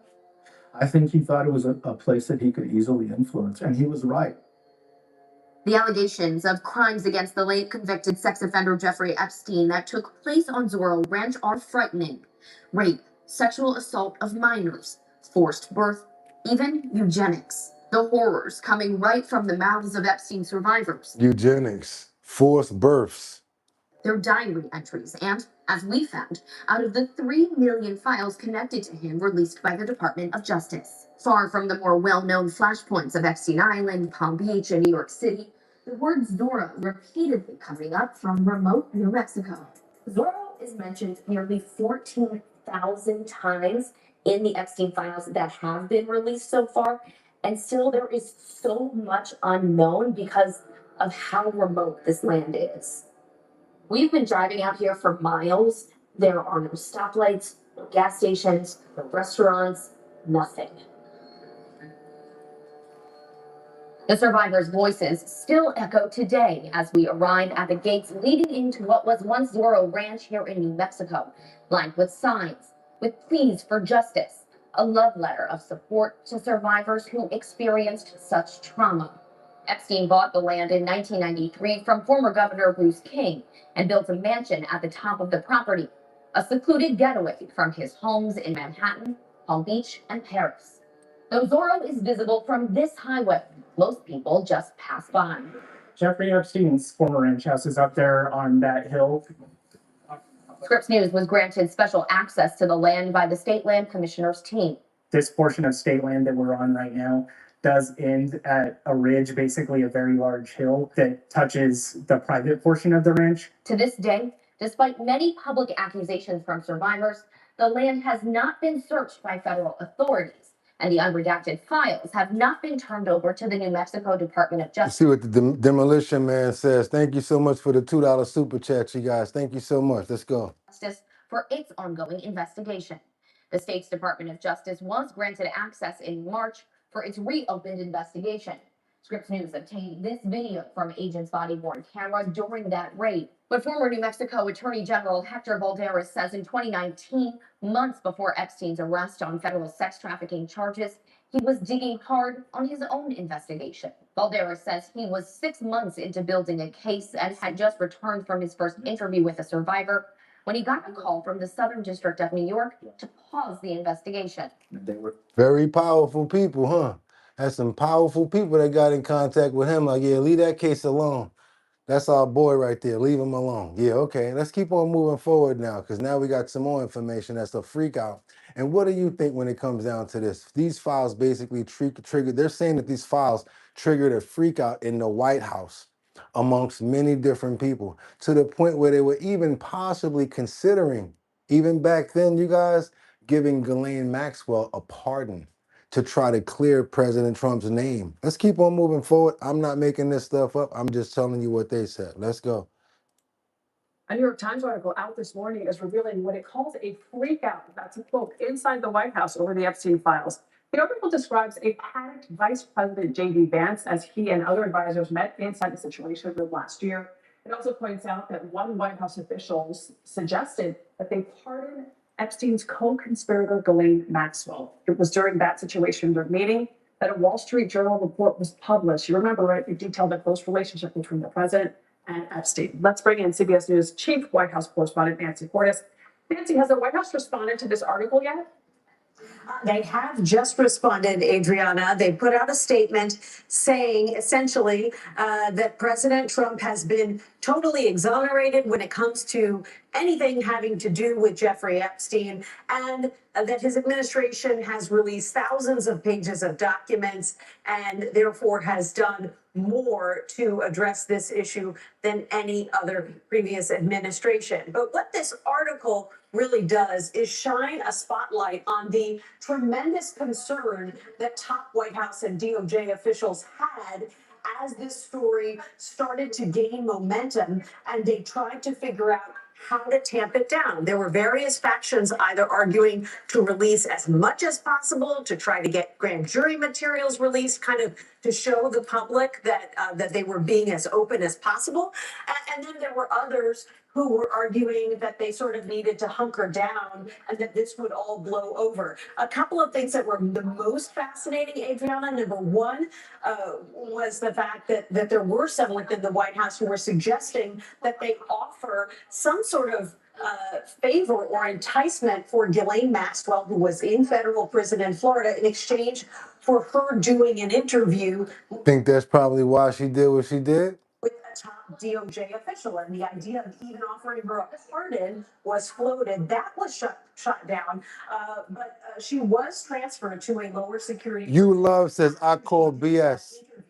The administration has always claimed there was no quid pro quo there, but we do know that there was some concern among top White House officials that if she was given anything in exchange for doing an interview, that it would basically create enough of a controversy that it would negate anything positive that she were to say about. She was already given that bus down to go to that minimum security prison though. So what are you talking about? She already got the case. I mean, she already got bust down to minimum security, and she's chilling in there doing her thing. Let's double tap that screen and get those likes up. Hey, Just Norman, stop worrying about the network. That shows a small mind. Stop telling on yourself, no disrespect. We don't worry about the networks over here. We watch every single network. And since we're smart enough and we control the networks with this thing up here called the brain, we distinguish what happens. So don't do that to yourself, because it shows us that you're new. We way past, oh, you're watching Fox, oh, you're watching InfoWars. We way past that. We with the, if somebody smells, say it's fire, we go over there and look, and then we distinguish if it's actually a fire.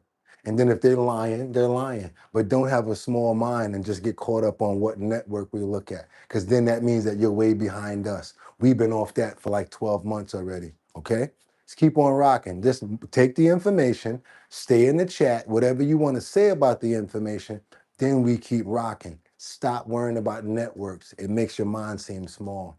Let's keep on moving forward, you guys. Let's go. Got to get on over to Toledo. Suspects' names and Old West Powwowing Festival. That's right, you guys. Let's get on over here to Toledo to see that because the police right now are issuing a warrant for his arrest. Let's keep on going. We got a suspect that was named in the Old West End Festival powwowing. Let's get it. This evening, Toledo police say they're closing in on 2 suspects in that mass shooting at the Old West End Festival last weekend. 12 people were shot. Among them, 9 were innocent bystanders caught All right, Teddy. in the fire of 2 gangs. Police are looking for 20-year-old Kenai Taylor on the left. A second suspect in the photo on the right has not been identified yet. Investigators believe he is between 18 and 24 years old. Police say a dispute between 2 rival gangs escalated from a fist fight to a chase to gunfire. Authorities also recovered. Always the rival gangs, and it's always the innocent old people, people coming off of work, or the children that are the victims. 2 guns. Working to tie those guns directly to the attack. We're still in the process of the 2 guns that we have going through and running those through our NIVAN and comparing them to the shell casing. So that has not been done, or it's not been completed. I believe they're actually still doing it right now as we speak. So hopefully we'll have some further, confirmation that they were the weapons that we used. We were told that all the victims are expected to survive. $15,000 in reward money is being offered from Crime Stoppers and the U.S. Marshals for information leading to the suspect's arrest. I got you on that, but the last thing that I heard was kind of the best thing to me. When they said that all of the people are going to survive. There we go. That's God working right there. Thank you, Lord. I know I'm supposed to put my hands together and pray, but I want to clap first. Thank you so much, because you know what? We don't only pray for the bad things that happen over here, we pray for the good. And I want to pray and say thank you, Lord, that even though those people were injured in that powering, they were able to be alive. They're able to continue with their lives. I'm hoping that they have 100% recovery. And thank you so much for being there. Thank you so much, Lord, because it could have been much worse. Amen. And the way, before I do that, hopefully they catch the person that did this so that he will not be able to do this to anybody else again. Just keep on moving forward, you guys. Let's go. That's what I'm talking about. Can't just we'll always be happy. Praying for bad stuff. He'd be up there like, you mean to tell me you don't see what I did over there? You don't see what I did over there? We see you. We see you. We appreciate you. That's right. Excuse me. I'm sorry. We got to stay in New York. And if I can make it there, I'll make it. Bum, bum. Anywhere, it's up to you. New York, New York. Guess what, you guys? Be careful out there when you got a safe, or when you got certain people that you got around you that know that you may have a safe, or even if you do have a safe, is it safe? I got a question for you. I almost made the same mistake one time. I said, you know what? I need a safe. And I was like, oh, let me find a good one. But I didn't want to spend too much. That's something that you got to be really careful about. If you got enough money where you need to buy a safe, you shouldn't be saying something like, I don't want to spend too much, even though we know that you can't spend a lot of money on things. But it all makes a big difference when it comes down to the possibility of them taking it from you, stealing it from you. So if you got a big old safe that's really heavy, they got to go through a lot of work to get it, right? And if you got a wall safe, it's kind of easy. That's what I'm trying to tell you. But let's say you got about $200,000 to $300,000. You got some jewelry, you got some watches and stuff like that. You need a decent safe that's worth at least about, let's say 15, 20 grand, right? I mean, you want to save, you want to protect 100 and something grand, right? That's what I'm trying to say. Don't be like these people right here. Don't have 85 or $100,000 in a wall safe with 4 screws in it. Doesn't even look like these people took any problem to get it out. Not only that, it was an inside job. I can tell by the way it was done.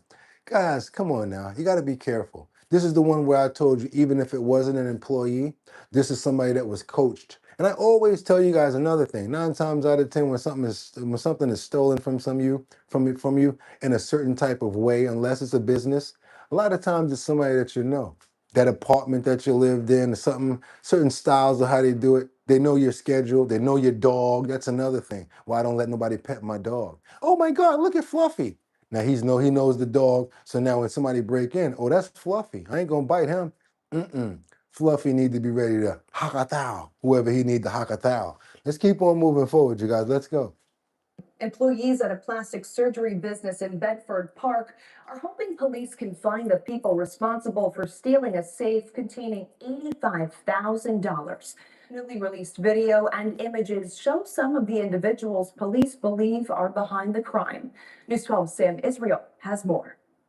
Almost 2 weeks later, a hole in the wall where the safe once sat remains. Like, it was just so scary. The people should watch their back at all times, and so be looking at their surroundings 24/7, because you can't trust nobody in the world nowadays. It was inside this store, Gold's Plastic Surgery, where police say a few people broke in and stole a safe containing $85,000. On May 31st, the incident unfolded at around 3:30 in the morning on 74th East and 205th Street. When I first heard the news, I was like stuck at first, and I was just like, who could have done this? There you go. This is where There you go, employees say Winter. the safe was stored before the thieves broke through this wall and stole close to $100,000.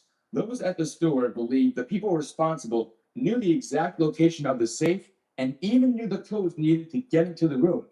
So come on, don't even play with me. Not only that, but look at how good they did it. That was like right in the same exact place. That was to go to the back of it to get to the screws. Because once you get to the back of it to get to the screws, now you're good. You just bzz, bzz, bzz, and you take the whole thing out. You done took it off the beam. You done took the supports.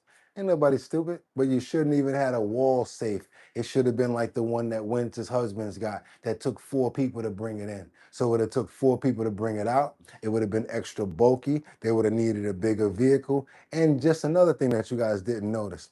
The second person, I'm calling it out. I'm thinking that that's a woman, probably the friend of, or maybe one of the people that used to actually work there. The second person that came out of that back room, that was a woman. Check this out. Look again. Pay attention to what I'm showing you right here. First person is a male with his head down and his arms behind his back. Second person is a woman that's very comfortable moving around. I've been robbed a couple of times. I pay attention to stuff. Check this out. Containing $85,000. Newly released video and images show some of that's the man. The individuals police believe are behind the crime.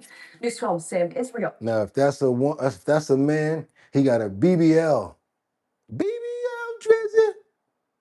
BBL Drizzy. If that's a man, he got a BBL. That's a woman right there. All day long. Comfortable, the way she walking in a hoodie, everything. Everything about the motions and the movements. That's a woman right there. News 12 Sam Israel has more. Almost 2 weeks later, a hole in the wall to get into the room. We just know that whoever did this, obviously knew more than just the customer because we have a safe on a certain floor, like everything's kind of secure. Police believe the people on your screen are the ones behind the burglary. Community members like Johnny Ruiz say they feel for the business and hope those responsible return the money. Nah, bust me down with 2,500. Give me about 4 days. And give me that deuce 5. I got you. I already could tell you who it is probably. I'm gonna be honest with you. Don't be surprised if it's somebody that's not still working there. That's the best way to do it. Yeah. Still work there. Let your sister do it. Tell her exactly what she got to do. Give her a little map. That's why she walking so slow. How you know she ain't got on meta glasses? Ooh, Boogotti. Let's double tap that screen to get those likes up, you guys. Let's do what we got to do over here. Get those likes up. You got to be smarter than the criminals sometimes. Come on. Let's go. They'll get caught stupid fast messing with me. If it was her man, wait a minute, that's a lot of socks. Ha ha, let's go. Okay, unless they got prosthetics, hips. Okay, let's get those likes up, you guys. Those socks are safe. Come on, y'all, get back over here. I know you want to talk about the socks, but let's talk about those 400 likes. That's going to be able to get you guys some merch. That's 400 likes. That's all you got to do. Hit that like button. If you have not done it already, you're going to be receiving 6 Our Bottom Line keychains. And then I'm going to hit you with 6 Our Bottom Line decals. Is that upside down? I saw it from the back. I try to keep it on point. 6 Our Bottom Line decals as well. And that's a nice size right there. You see, we got them all on the mugs and everything like that. Hold on a minute. It's hot in here. Woo! Very good decal right there, waterproof and everything like that. Come on, you guys! If y'all trying to get those, get that merch up, let's go ahead and double tap that screen and get those likes up. Yeah, insurance job. I hope their cell wasn't on. Colleague Brown cell phone pings. People's cell phones get them every time. Every time. Let's get on over. Where we going? North Carolina right now. This is crazy. We got the moment that a Greenville County deputy saves a baby's life. I want you to, I'm gonna show you the breakdown. This lady over there is running with a baby. Her baby is not responding, is not even breathing. Now the deputy gets out of the car and he takes over. No audio. This is real footage, guys. Let's go. If I gotta play it more than once, no problem. I want you guys to see this miracle happen right in front of you. Check it out. So I'm gonna start it from a little further back and let's go.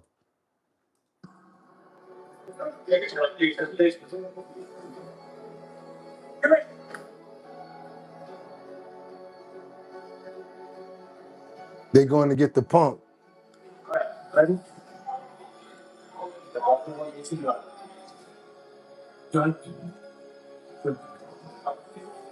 This is in Greenville, North Carolina, you guys. This woman, her son stopped breathing. It's a dramatic video. It shows a moment when a Greenville County deputy saves a baby's life by using this pump right here.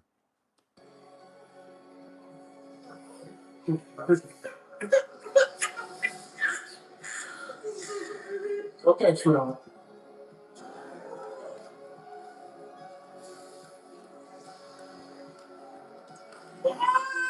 Yeah, there we go.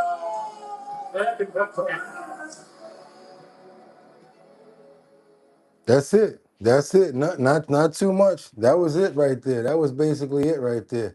All police ain't bad guys. A lot of them are heroes, and I'm glad that they were able to save that baby and keep that life going. Such a young baby.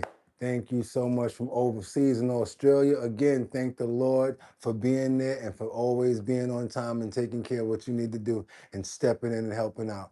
Yeah, look at those police officers, guys. Like I said, all police officers ain't bad guys. Save that baby's life. Amen. Let's keep on going, you guys. Let's get on over to Mogadishu. No, we're not going to Mogadishu. Really? You serious? Okay, Somalian World Cup referee Omar Antar welcomed home as he was honored after the U.S. gave him the boot. Said, no, you can't come. You can't come inside our town. They did not let him in. This is the referee from Somalia, you guys. You know anything about this case? In Mogadishu, thousands turned out to welcome home a man many consider a national hero. Referee Omar Atan returned to Somalia after being denied entry to the United States, where he'd been due to officiate at the World Cup. The 2025 African Referee of the Year was set to become the first Somali official to work at football's biggest tournament. What happened? Someone says big forehead. He knows a lot. Masterminds. Has happened and it is fixed. FIFA has supported me well, and they have been following my journey closely up till now. I promise you that in the upcoming matches, I will go further and leave a positive mark. Somalia is ours, whether things are good or bad. I want to tell our youth not to lose hope in our country. That flag is ours. The decision has sparked anger and disappointment across Somalia. At this Mogadishu football match, players and supporters displayed photographs of Artan and condemned the move. My brother, Omar Artan, you are a good referee. I encourage you not to lose hope. Life brings many challenges. Brother, you need to do something about them jibs. Look like your teeth is in there like this. Them joints is in there like sideways lined up. I don't know what's going on with your jibs, but Lord of mercy, what's going on with your, look like a turtle. I'm sorry, but I gotta call you out, man. Lord have mercy. Joints going like this. Damn. All right, bro. Let's keep on moving forward. More peace to Somalia, more peace to the referees. Let's do what we gotta do. Keep on moving forward, you guys. We gotta get on over to Fresno, California to be exact. We gotta retire. You mean to tell me they don't got no good dental program when you're on the soccer team? I mean, you should be making, all right, my bad, braces or something. Okay, my bad. I just can't believe somebody's teeth is looking like that. Look like, all right, come on, Boogotti, stop it. California, Fresno. We got this retired Fresno police sergeant. And the sad part about it is he was on the police force for over 30 years, and he was still nabbed and lost his life by his own son. They say when he came there, when the police came on the scene, the son didn't give any resistance or any pushback, just went with the police. Imagine that 30 years and all of a sudden your son take you out. All that time you out in the street fighting crime and you come home and your own child takes you out.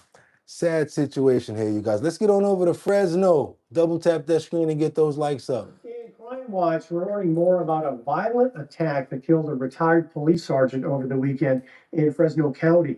The sheriff's office says 21-year-old Freeman Hunter III killed his 79-year-old father, Freeman Hunter Jr., at a home near Shaw and Grantland just before midnight Saturday. Welcome back and thanks for joining us for Action News Live at 4:30. I'm Gail Urol. I'm Vanessa Vasconcelos. You're watching Action News Live on ABC 30, Disney Plus, and everywhere you stream. Action News reporter Tiffany Olin joins us live from the sheriff's office with what happened that night and law enforcement's response. Tiffany. Dale and Vanessa, we now know the victim of this stabbing was a retired Fresno police sergeant who served the department for 30 years. Damn. We went out to the scene where neighbors and friends told us today that he was a great person, father, and man. Now, they are shocked that this could happen to him. Saturday night marked the end of watch for retired Fresno police sergeant, 79-year-old Freeman Hunter Jr. 79. Allegedly at the hands of his own son. The Fresno County Sheriff's Office says Hunter Jr.'s son, 21-year-old Freeman Hunter III, killed him just before midnight at a home near Shaw and Grantland Avenues. When we got to the house, we actually found the suspect there on the scene. He did not try to run or anything. Very compliant. Deputies were able to take him into custody. It's not yet known what led up to the deadly stabbing. There may have been some sort of an argument. I mean, based on the injuries, that would seem plausible. Somebody says, look at that. Adam Trebet says his PlayStation was taken away. Look at that. 79 years old. You done dodged all of that drama in the streets. These are really your golden years, man. You're supposed to be kicking it. You lucky he letting you stay there. Despite life-saving measures, Hunter Jr. died on scene. The 79-year-old served the Fresno Police Department for 3 decades. This guy gave his life to one of the most dangerous professions. He was able to survive going to retirement only to find that one of his own family members was the biggest threat that took him out. So, our condolences really go out to the family and the Fresno Police Department. Fresno Police Chief Mindy Castro says she's heartbroken, sharing a statement that reads in part, quote, "He was a well-respected member of the Fresno Police Department and a mentor to both Mayor Dyer and I early in our careers." He was a mentor to the mayor early in their careers. He could always be relied on to provide common sense, well-thought-out advice, particularly to younger officers and sergeants. Our prayers are with his family at this difficult time. Now that's somebody that you call a pillar of the community right there. When you can shape mayors and shape people in the community, that's a pillar of the community right there. Good man all through. I want to pray for him. I want to pray for the rest of his family. And I want to pray for peace for his soul and for anybody else left out there. I'm so sorry, sir, that after your shifts of working for so long, in 3 decades, for you to have to lose your life for something like that, your own family. The last thing that you saw or you felt was your own son doing something like that to you. Let that resonate with everybody here right now. Amen. Terrible situation like that. Let's get on over to Philadelphia, where we got a slain Pennsylvania student that says he was powed in a robbery attempt. Well, his family says that because he's no longer around. Let's keep on going, you guys. And is this the student? Yeah, he was powed in the robbery attempt. And this is crazy. I just can't keep doing this. But you know what? This one is gonna get me real mad. A couple of these over here, they're gonna get me real. I hope this is not the one either.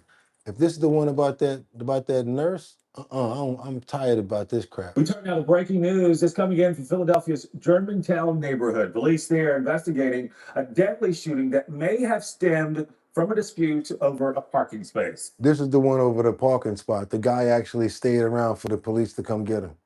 It all happened around 7 tonight along the 6100 block of Magnolia Street. Police say a 51-year-old man was shot in his chest. He was taken to the hospital where he later died. Investigators say the suspected shooter called 911 to report the incident, saying he fired in self-defense. That man now in police custody as this in the... Did the other man have a pow? And was it that serious over a parking space? Investigation continues. We turn now to the very latest on the murder investigation involving a Penn State student. Tonight, we are seeing new surveillance video of the suspects wanted in the shooting death of 22-year-old Billy Schmidt. He was killed Saturday just yards from his family's home in what police are calling an apparent robbery. Action News reporter Leland Pinder joining us now live outside police headquarters with what we're learning tonight. Leland. Great, still a very active investigation. Police releasing this new video today, hoping this will help solve the case, as we are also hearing from close. So all they was doing is walking around trying to find a victim, as you guys can see. Thank you so much, G. Who's that right there? G95. Thank you so much for the $9.99 super chat. That's gonna help us pay that premium bill this month. Really appreciate you, and much love to you and your family as well. Thank you. Yeah, we be back in 30 days too. Well, my bad, 29. So they better hold on, because we're about to be back in full charge for real. Let's go. Friends of Billy Schmidt tonight. Me and Billy met back in middle school. I met Bill in kindergarten. I've known him since first grade. Jesus Christ. 22-year-old Billy Schmidt gathered in Memorial at 20th and Durford, recovering from the rain as they mourn their friend, killed this weekend just steps from his home. For absolutely no reason. For a stupid robbery. Stupidness. Leaning on each other is all we did growing up and what we'll continue to do. New video tonight of the suspects in Schmidt's murder. Police say these images captured their movements just before they encountered the Penn State student around 1:30 Saturday as he walked home from a bar. The suspects had reportedly taken Schmidt's phone and then shot him in the chest, killing him as he chased after them to get it back. Police now asking for the public's help identifying the two people in this video. I hope they find me. I'm in jail. That's what I want.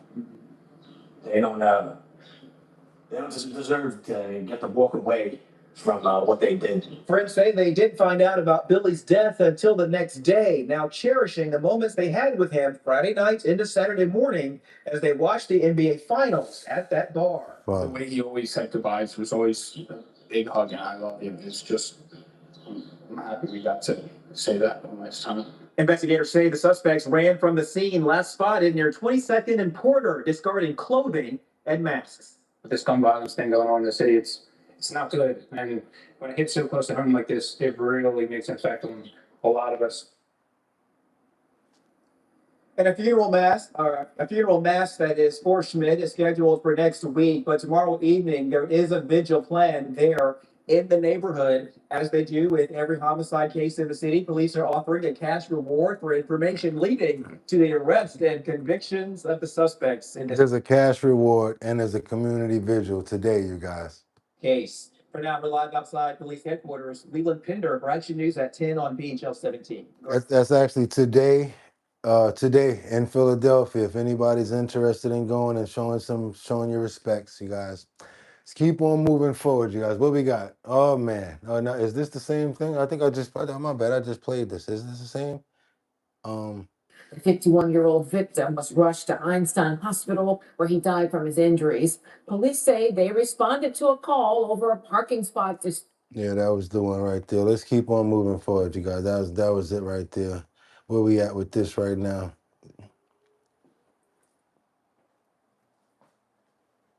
Oh, travel insurance. Let's see what we got over here. I'm sorry, that was just like a lot for me to take right there. Like I can't even believe nothing like craziness is going on out here. And it's just constantly happening, constantly happening. Let's do this one first, you guys, because we got a situation. I can't even think after that one. When you think about somebody that lost their life that's so young like that, and you got all of those family members out there, like, that's just crazy, you guys. Over parking spot, yeah. Yeah, that was the same one that I told you guys about that parking spot. Oh, matter of fact, you know what? That wasn't the one. Matter of fact, let me see something. I want to make sure that I'm not missing this other one that's really important to me that I want you guys to see. Oh no, it's coming up. It's coming up. We on point. We on point. I don't know what it was about the parking spot. I thought the same thing. It was the parking spot, and then it led into the Pennsylvania students, right? The parking spot, I don't know what it could have been. Oh well, it's my spot, or I got here first, or whatever. When you see stuff start to escalate, it's just like the road rage thing I was telling you guys about. And I had to learn and practice what I preach too. Because a lot of times I'll be saying things, I try to throw myself in the instance like, yeah, do that right now. Like, yo, you know what, you got it. Certain things you can't control. And it's again, that machine, that motor that we have in our hearts that we got to remember. Every time you make it spike, every time you go aggravated, every time you do something crazy, every time you overblow yourself, it doesn't really help. And then a lot of times we don't make rational decisions when we operate off of anger and off of road rage. What we do in our health and wellness section, we've learned things like that. When somebody talks to us and asks us a question, we're supposed to wait a couple of minutes and then give them an answer. This way we can actually come up with the best idea, best solution that we can. When you're angry, road rage and things like that, you don't feel that way. And when you're peed off about somebody taking your spot, like let's say for instance you was out there all day trying to get the spot, all of a sudden somebody backs into it, that would pee you off. It would. And sometimes people do things just to trigger you. But if you go further and further, you're going to be the one in the news. That's the sad thing about it. And it doesn't mean that you're weaker for walking away. Just leave it alone. That's how I had to take my own advice as well, because I can't fight every war. All you're going to do is make your own heart stress out, get a heart attack, and it ain't going to pay. It ain't good for you. So every war, don't try to fight, you guys. Some things just walk away from. This story I wanted to talk to you guys was about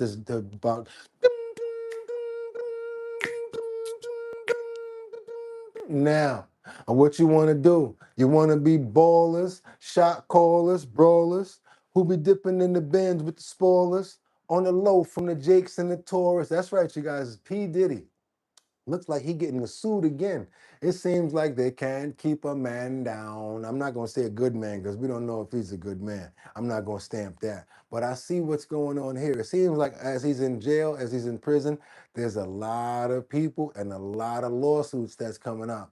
Do you think that people feeling emboldened now, empowered now, or do you think it's for the cash grab? Because a lot of people are thinking both ways as well. We got a situation where Diddy's facing lawsuits accusing him of number 6. That's right, the number 6 assault.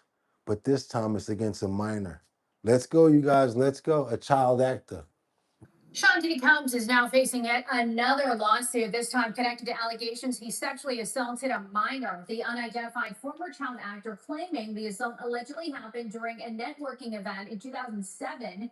The National News Set Jeff Harris joining us. And Jeff, this lawsuit adding to the dozens of civil claims filed against Combs since he was arrested in 2024. Break down what we're learning tonight. So in this new lawsuit filed in the state of California, the former child actor claims Combs guided him into a back room during that networking event to speak to him privately about some potential opportunities, Who could this child actor be? including a project Combs was producing. According to the lawsuit, after beginning to feel the effects of the drink offered to him by Combs, the minor said Combs began to touch him despite telling him that he didn't feel comfortable, adding, Okay, so after Combs gave him a drink that made him feel a little woozy. Combs pulled down his pants and began to touch his genitalia while Combs was touching himself.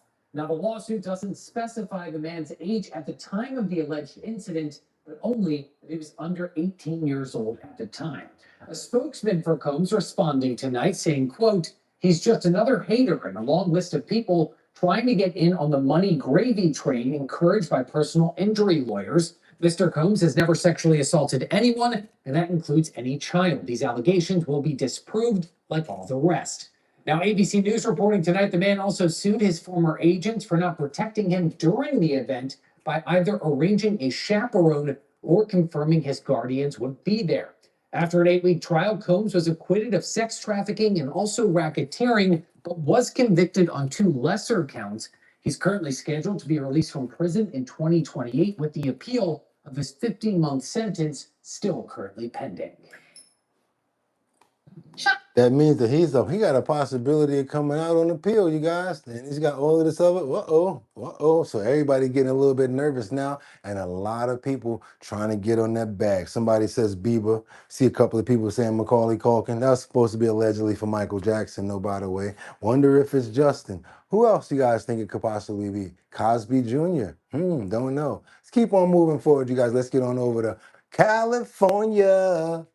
Knows how to party. Not over there, though. We got to get on over to Oak Town. Let's get on over to Oak Town, you guys. Oakland. We got this nurse. This is the one I wanted to show you guys. The sad part about it is I have a special place in my heart, in my corazón for nurses. Anybody that's a nurse, male or female, I've had situations in the past where nurses have basically saved my life. So every time I see a nurse or anybody in that nursing field, I have a lot of respect for them, and I think about what they do. Just like a veterinarian or a doctor, you gotta look at them for what they actually do besides the position. Because for you to want to do that is a beautiful thing. For you to want to help people is a great thing. It's a beautiful thing as well.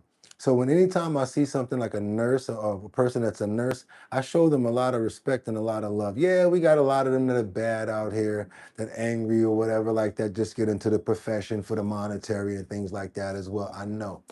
But I think for the most part, they actually care. And for what they do, I like to just show them a lot of respect, because nursing is not an easy position. And I have a lot of respect for nurses. This situation here is about a nurse named Solomon. Sad part about this nurse is he was robbed and he lost his life all over a gold chain. Sad part about it is he was giving up his gold chain when he got pow. And his mother's really not taking this in a good way. See what's going on in Oakland as we lose someone that's a fantastic person for the community. And it's so sad that he lost his life so early. On vacation, and he purchased travel health insurance. But days before Is that the one right there? I don't want to do that. I don't care about no damn travel and this. I want to show you guys this about this nurse right here, Solomon. The family of a nurse shot and killed in Oakland during an attempted robbery tonight speaking out, saying they're struggling to come to terms with his death, even through the heartache. His family says they want him to be remembered for his passion in helping others. KTV's. I miss my son so much. I miss him so. He was everything to us. Florence Edwards is mourning the loss of her son, Larte Solomon. He was a registered nurse at Kindred Hospital in San Leandro. His life cut short on May 31st. Mom says her son and his friend were walking to a parking lot in downtown Oakland after leaving a club around 2:45 a.m. when a man approached Larte and complimented him on a chain he was wearing. This man approached them again and said, "Give me your chain." And my son said, "You can have it. You can have it." He was ready to take off everything. Larte's friend told Mom he had gone ahead towards his parked car when he heard gunshots. Why did he kill my son? He could have just robbed him and just leave him alone. Several days later, police arrested 39-year-old Shakori Daniels of Vallejo. They say they used license plate readers to track the suspect's car and also found shell casings linked to him. He now faces murder and other felony charges and is being held without bail. The suspect has a previous criminal history, including a physical confrontation with Fremont police in 2018. A devastated family now wanting Larte to be remembered for how he lived. It's a real fix. I want to say that too. I like what you said. Bro is out unwinding at the club and dies for it. I wanted to just say that. He wasn't doing nothing wrong. He wasn't doing nothing wrong. It's correcting daily habits. This is him right here. This is actually who lost their life. This is him. Lived. The real fix is correcting daily habits. Larte was known on social media as Nurse Solomon. His family tells me nursing was his calling. He spent his own time making online videos to give free medical advice. Larte is not just a headline. What Larte was doing online wasn't for financial reasons. It was his passion. So we want his legacy to still live on. The loss leaves a void that can't be filled. He was scared about guns and all that, and for him to die of like gun violence, that's sad and that's really tough for us. And he's a nurse. You know how many other people he helped, soothe, help with their pain and stuff like that? Somebody that actually cares about people, a healer. How many people gonna lose out of this? Think about that. The family is grateful to police for the quick arrest. Should be in jail for the rest of his life so that he doesn't come out to kill another person. The family tells me the 33-year-old had planned to become a doctor. He leaves behind an 11-year-old daughter in Ghana, the country he immigrated from years ago in search of a better life. The family has started an online fundraiser to help bring his daughter and his father here to the U.S. and to help pay for funeral expenses. Amber Lee, KTVU, Fox 2 News. Craziness out here, you guys. Bananas, bananasness, bananas. I guess you want to be seen. I'm going to let you do your thing. I'm letting you rock. You getting your time up. You wasn't playing. But we got to go ahead and get those prayers up right now. You know how we do it.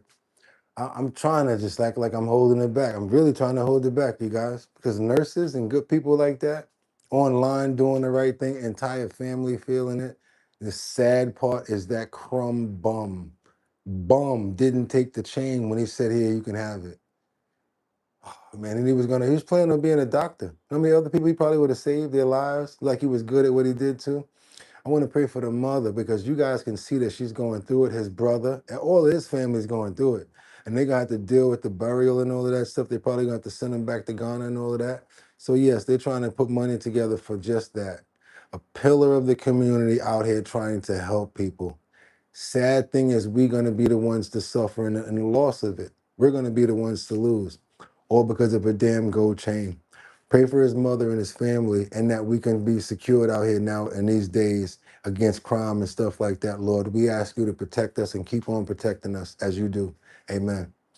Sad situation. Let's go. Let's get this one out right here that wants to get out.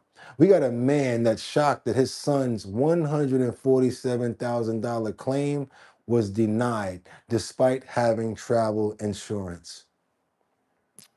You tell your doctor you don't feel good. You go to a walk-in clinic, they say you're fine. Next thing you know, you travel somewhere and you get sick, and next thing you know, 8 days later, they put you on a helicopter, they put you in an ambulance, all of these treatments to find out that months later, you got to fit the bill. That's right, you guys, $147,000. Better get it together because they said they're not paying it. Before going to Mexico, he felt sick and went to a doctor. He was told he was fine to go, but ended up with a medical bill of almost $150,000. Jose Ali of Oshawa went to Mexico in April of 2024, and before he left, he purchased travel medical insurance. Did pay for travel insurance as per usual, kind of Actually, very smart. Medical insurance, travel with it just in case. Very smart. just have it as a precaution. It's always there. A week before they were to fly to Cancun, he felt like he had the flu, so he went to a walk-in clinic. I went to see a medical physician, and they confirmed that it was just a run-of-the-mill sickness, and I should be perfectly fine to go on the trip. But 2 days after Ali got to the resort, he started to feel unwell. He later had seizures and slipped into a coma. I don't remember much of anything afterwards. He received treatment in Mexico for 8 days and then was flown back to Canada by air ambulance. All his bills were paid, but a year later he was told he was not covered and he would have to pay back over $147,000. It just was like a moment of panic, stress. Like, what are we going to do about it? An investigation into the claim found Ali had gone to a walk-in clinic before the trip. Manulife told CTV News Mr. Ali was experiencing symptoms and had sought medical care related to a pre-existing condition. Since the condition was known at the time of travel, this affected how coverage was applied. Reimbursement of the amount paid is owed to Global Excel Management. This is really sad because it's a lot of money. Insurance expert Martin Firestone says it's an unfortunate situation. Doctors in here say that it had nothing to do with the flu or any of the symptoms that he presented. The insurance company is saying, we believe there's connection between the two. That's the problem. Ali's father says everyone should know, even if you have travel health insurance, your bills may not be covered. When they need them, they will respond them. They find the excuse not to pay. And medical insurance can also be denied if you have a change in medication or if you're impaired by drugs or alcohol. You could also be denied if you take part in high-risk activities. What's that? Manulife? What else? Okay, Liberty says our bottom line, hot topics, best host, current the news, live vibes, best morning vibes, and Friday morning. Welcome to the show. Thank you guys for being here. Political parties, all of you are welcome. Good catch, Vincenza. He was trying to be proactive. Yes, he was, Angels. See that?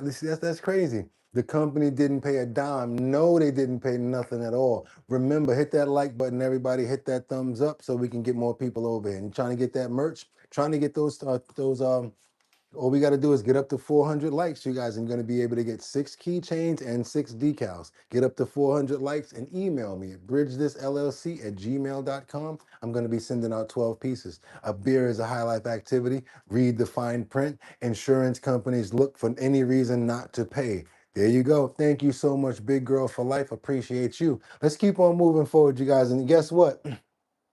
I guess you better be a mutant or a Ninja Turtle or something like that, because if they're telling you that the insurance is not going to be covering you, it's pretty sad, because a lot of people do want to buy health insurance just in case they're going to India, another country, just in case something happens to them, because you're not covered out of the country with your medical insurance. You ever thought about that? That's why they do it, just in case anybody was wondering. We got to get on over here to this next situation right here. No, I don't want to do that. That's enough. No, I'm not doing that. I'm skipping by that. No, no, no. Yeah, let's do this one. This one is crazy. Couldn't even believe this myself. Let's go on to Nyack, New York. And we have a couple of kids, I would say teenagers and minors, that are pretty adventurous. We got some kids that emerged from a drainage area. That's right. We were in Nyack. There's dozens of girls and boys, which looks like to me, that emerge from a drain after wandering into a tunnel on a school trip. Yeah, I guess they thought that they was the Goonies. Anybody remember the Goonies from back in the days? Remember the Goonies, guys? So check this out. This is just like the Goonies excursion. Only thing is they popping out of a drainage pipe, out of a drainage hole somewhere. Check this crazy thing out. There was a startling discovery at a popular Rockland County restaurant. Dozens of young schoolgirls unexpectedly emerged from a drain in the patio after taking an unauthorized trek underground. Naveen Dhaliwal has this story from Nyack.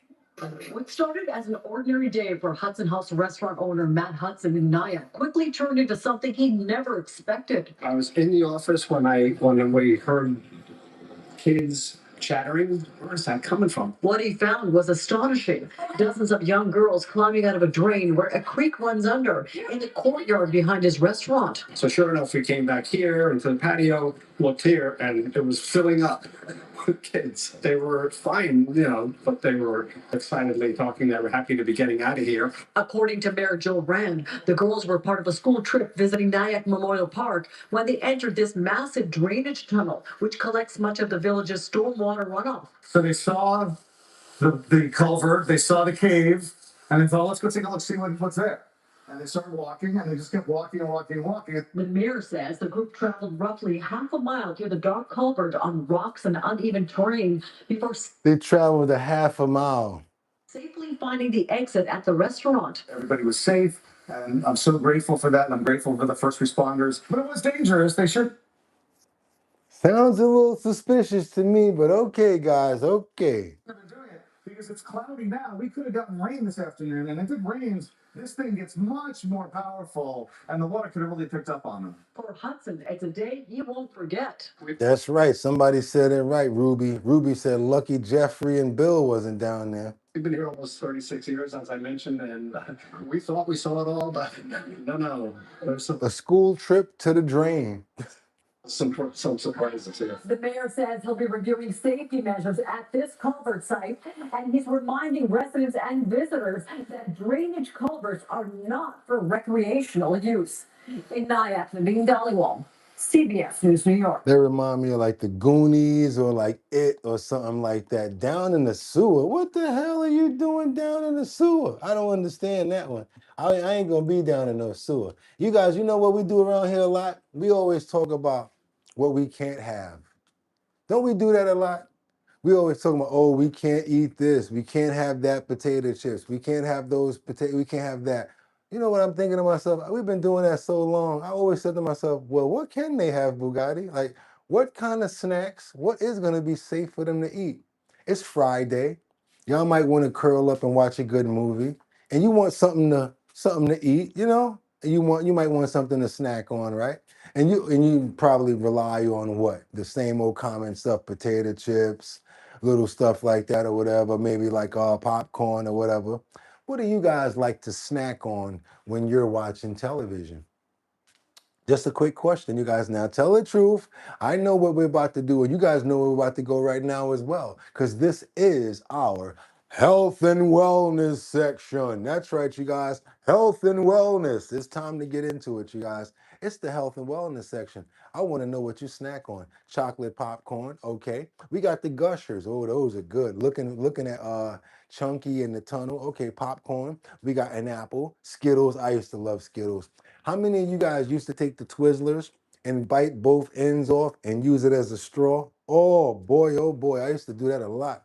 Well, we got the nachos, salted caramel corn, Cheeto Puffs. I love me some chocolate. Kool-Aid pineapples. Kool-Aid pineapples. What? You make it yourself? Have an apple. Chips. Make a homemade grain-free nut granola. I like booze and candy. Okay, I love Gushers. Okay. Ice cream, the best with chips. Okay, Charms Blow Pop. Woo, that used to be crazy. Yes, I used to make it as a straw. I used to use it as a straw. Rice works with chips, probably not good for me. Oh, rice, what are you talking about? Rice Krispie Treats? That's what you're talking about? No Twizzlers. Back in the day, I used to love them. Watermelon. Okay, what do we got? Gummy Nerds. Gummy Nerds. Okay. Snickers really satisfies. You remember those, the commercial? Gummy nerds are awesome. Almond Joy. Almond Joy's got nuts. Mounds don't. Because sometimes you feel like a nut, sometimes you don't. Pause. Strawberry granola bars, Twizzlers. I used to love them. Gummies, nerds in my hand. Airheads. Stay away from that high fructose corn syrup, says Jack. Okay, what else you guys like? Goonies of the movie. I love Twizzlers and never use it as a straw. You should have, because you shouldn't, because you can't do it now. Reese's cups. Okay, you guys, guess what? I'm not going to beat you up on your choices because you know what? You like to snack, and I want you to know one thing. Sometimes I might cheat. Sometimes I might go off the deep end and just buy something different. I'm going to be honest with you guys. This month, I cheated with one bag of Dipsy Doodles, the barbecue. I know I wasn't supposed to eat it, but I ate them. I ate the Dipsy Doodles. I can't even lie. Because Dipsy Doodles, woo! Back in the day when I was young, I'm not a kid anymore. But some days I sit and wish I was a kid again. Back in the days, woo, I used to tear them Dipsy Doodles up. Let's keep on moving, you guys, because you know what I'm about to say? I know. Let's go. We got a situation over here. I'm tired of telling you guys what you can't have. It's time to tell you guys what you can have. So now we're going to get into the top 4 best snacks that you must eat. And I'm gonna kill 2 birds with 1 stone. How about if I put you onto some snacks that's good for your kidneys? And don't hit me with that Boogotti, I'm young, OG. Don't hit me with that Unc, I'm out. This don't got nothing to do with me. You got kidneys? Do you drink soda? Do you drink anything with do you eat anything with chemicals in it? Do you know what your kidneys are responsible for? And do you know why it's very important to eat certain snacks and certain foods, what they do to your kidneys? That's right, you guys. It's the health and wellness section, and right now we're going to get into it. We're going to kill 2 birds with 1 stone. We're going to play you guys right here the top 4 best snacks that you must eat to flush out toxins and save your kidneys. Sometimes in the day, your body needs time to not process, to slow down on the processing so that your kidneys can have a break, so that they're not always working. Do you know that when you put this on top of that, on top of this, all you're doing is creating constant work for your kidneys, because your kidneys don't stop working just because you're not eating. It's still processing the stuff that you've already eaten, processing all types of other stuff that's going into the body. Please, let's respect our kidneys, you guys. Yes, beets, lemon water, all of that stuff is good. But are you guys ready? Let's get into it. Let's break it down. To flush out the toxins and save the kidneys. You know, because most people think that the kidneys are only going to go bad when you're old. That's not true. It's eating snacks. Your kidneys are basically working 24 hours to filter water, just to filter water, to clean your blood and keeping your body alive. Let's go, you guys. Could you imagine not having your kidneys to flush out alcohol? Like, let's say, for instance, you drink too much one day and you got a hangover, and normally your kidneys would help you by flushing all of that out. But could you imagine not having them? That's what I'm talking about. That's why even at the tender old age of 13, yes, kidneys are important nowadays. We got to get into this, you guys. This is the top 4 best snacks that you must eat to flush out toxins and save your kidneys. This is coming in from the Care Connect studio. After we're done, we're going to share, we're going to subscribe. You guys don't think that you want to save your kidneys if your kidneys are not important? I'll see you later. We'll holler at you later. But for the people that do want to save those kidneys, let's double tap that screen, get those likes up. If you have not subscribed already, let's do so. It's time to get into it, you guys. What's the best snacks for kidney health? Best snacks you must eat to flush out toxins and save your kidneys. If you are eating these snacks every day, you might be slowly hurting your kidneys, and you do not even know it. Has nothing to do with smoking, has nothing to do with alcohol, has nothing to do with nothing. But if you're snacks can affect your kidneys. People think kidney problems only happen when you're old or already sick. That is not true. Your kidneys are working 24 hours a day, filtering waste, cleaning your blood, and keeping your body alive. But the wrong snacks can overload them. How many people like oatmeal cookies? How many people wish they could still eat oatmeal cookies? How many people want a recipe for oatmeal cookies that you can still eat? Stick around. It's right here. Let's go. Test them out and make them weaker over time. Here's the scary part. Some of the most normal snacks sitting in your kitchen right now could be making your body hold on to toxins instead of flushing them out. And the worst thing, you probably think they are harmless. In this video, I'm going to show you the top 4 best snacks you must eat to help flush out toxins and protect your kidneys. These are simple, easy to find foods, no expensive supplements, no crazy diet plans, just real snacks that support your body the right way. Because the truth is, kidney damage does not usually hurt at first. There's no loud warning, no big sign. It happens quietly. There's no loud warnings, and it doesn't. By the time you realize that your kidneys are going bad, it's in a real bad situation.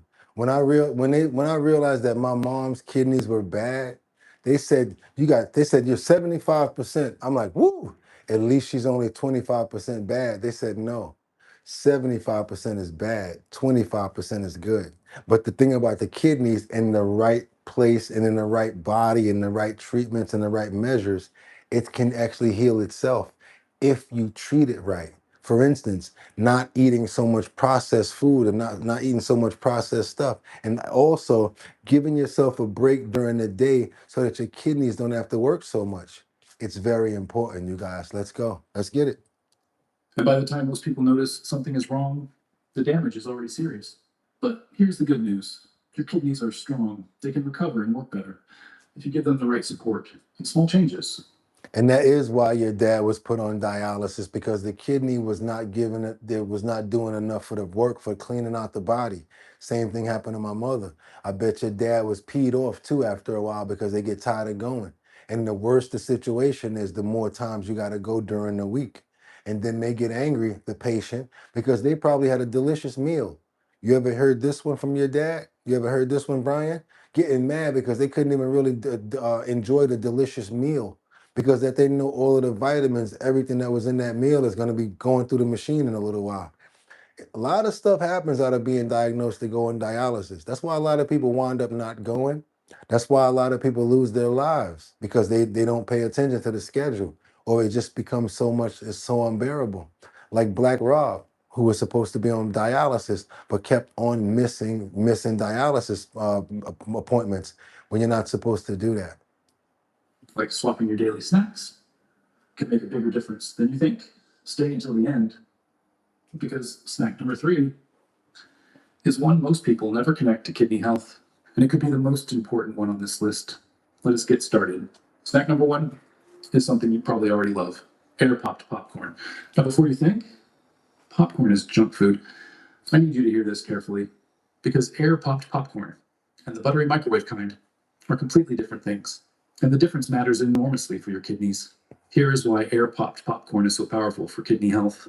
Your kidneys are extremely sensitive to 3 things. And it's a whole grain as well, believe it or not. High blood pressure, unstable blood sugar, and excess animal protein. Air-popped popcorn addresses all 3 in one simple snack. First, air-popped popcorn is a whole grain. Whole grains are digested slowly, which means they do not spike your blood sugar the way refined snacks do. Stable blood sugar means less strain on your kidneys every single day. A study published in the Clinical Journal of the American Society of Nephrology confirmed that stable blood sugar levels directly reduce the rate of kidney function decline in adults. Second, air-popped popcorn is naturally very low in sodium, and sodium is one of the biggest enemies of kidney health. One of the biggest enemies of kidney health. You know why? Because your body got to process all of that sodium. So when you get popcorn and you put all that sodium on it, that salt, you're giving yourself more work, youngster or old person. If you put any sort of other thing on top of it, you're not helping what we're talking about here, which is slowing down the process and making yourself eat good things. So don't put butter on your air pop popcorn, is what I'm trying to say. Leave it air popped and eat it that way. When your sodium intake is high, your kidneys have to work overtime to filter it out. Over time, this extra workload raises blood pressure and damages the tiny filtering units inside your kidneys called nephrons. Third, popcorn is a plant-based snack. It contains no animal protein, and research published in the Journal of the American Society of Nephrology Animal protein. found that replacing animal protein snacks with plant-based alternatives significantly reduced kidney stress markers in adults over 50. Here is exactly how to prepare it the right way.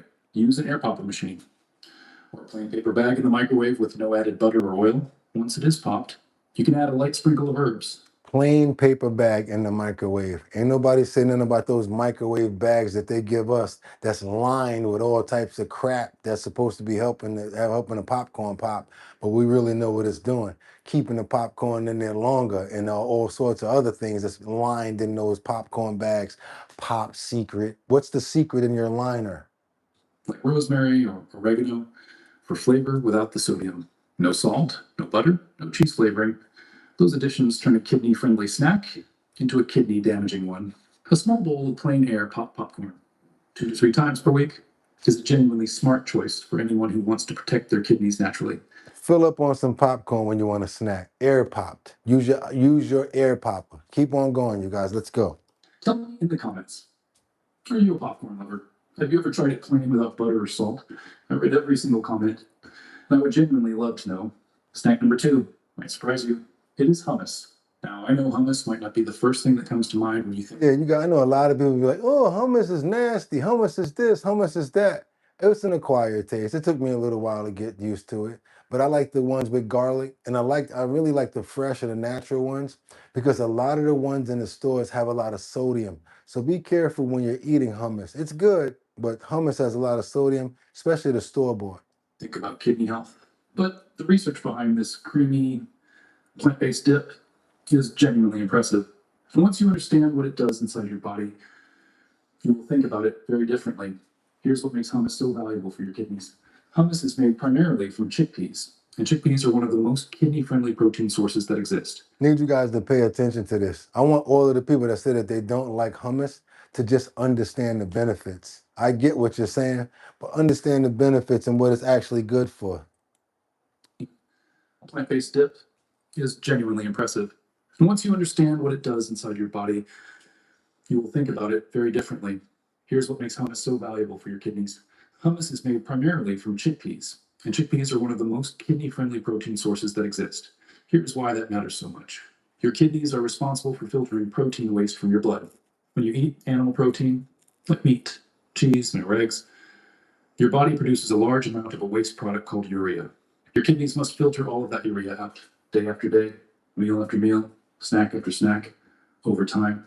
This creates a condition called hyperfiltration, to where your kidneys are working so hard. Okay, Azza, thank you so much, The Azza. filtration membranes begin to break down. And when you come to that I like that right there, Dustin, I appreciate that. I make my own hummus. It's so easy. Olive oil, spices, and chickpeas, mash them up. Thank you so much, Dustin. We appreciate that.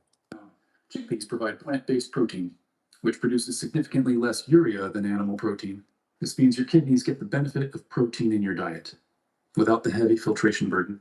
A study published in the American Journal of Clinical Nutrition found that adults who replaced animal protein snacks with plant-based protein sources, including legumes like chickpeas, showed measurably improved kidney function markers over a 12-week period. Hummus also contains tahini, which is made from sesame seeds. So that's 12 weeks, so over a 12-week course of time, you can see a difference in your health just by changing your snacks. I know you guys are like, yeah, why are we talking about snacks? Because a lot of people snack. Sesame seeds are rich in antioxidants that help reduce inflammation in kidney tissue. And since chronic inflammation is one of the leading drivers of kidney decline after 50, this is a meaningful benefit. Here is how to enjoy it the right way. Choose plain, unsalted hummus. Check the label carefully.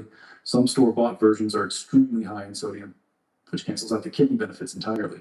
Pair it with fresh vegetables, cucumber slices, carrot sticks, or celery. All of these are low in potassium and phosphorus, making them ideal kidney-friendly dippers. Avoid pairing hummus with salted crackers or chips. The sodium in those will undo everything the hummus is doing for your kidneys. 2 to 3 tablespoons of plain hummus with fresh vegetables, 3 to 4 times per week, is a snack combination your kidneys will genuinely thank you for. Before we move to snack number 3, if this video is helping you see everyday foods differently, please take 2 seconds and hit that subscribe button. Come on, let's hit it. Research-based health information every single week. Let's hit it. For people who want to protect their health naturally. It is completely free, and it means you will never miss something that's important again. Snack number 3 is the one I mentioned at the beginning, the one most people never connect to kidney health, and honestly, the one that surprises people the most when they hear it. The snack is oatmeal cookies. We got the oatmeal cookies, you guys. Y'all ready for that screenshot? Because they got a menu over here where you could basically make your own. All you got to do is follow these ingredients and put it in the oven, and you got your own organic oatmeal cookies. They're not nasty. They're not any different. They're actually really good. And you know that they're good for you, especially when you find out what the base is. Let's go. Now I know what you're thinking. Cookies are bad for you. I love For my kidneys. oatmeal You're cookies. right to question that. Most cookies are terrible for kidney health. They're full of refined sugar, artificial flavors, excess sodium, and processed fats. That kind of cookie is a kidney damaging snack. But a homemade oatmeal cookie, made with the right ingredients, is a completely different story. Here we go. And the science behind oats, specifically for kidney health, is genuinely compelling. Now remember, there's a science behind oats where basically it forms like its own sort of a mucus, and it helps the gut and it helps a lot of different things. Oatmeal is actually really good for you guys. It's a really good thing, especially when it comes down to your kidneys. Let's go. Here's what oats do inside your kidneys. Oats contain a specific type of soluble fiber called beta-glucan. Beta-glucan does something remarkable in your digestive system. Okay, Miss Wanza, thank you so much for the $9.99 super chat. She says she's got to go. Her son is playing at Spooky Nukes today in front of 375 coaches.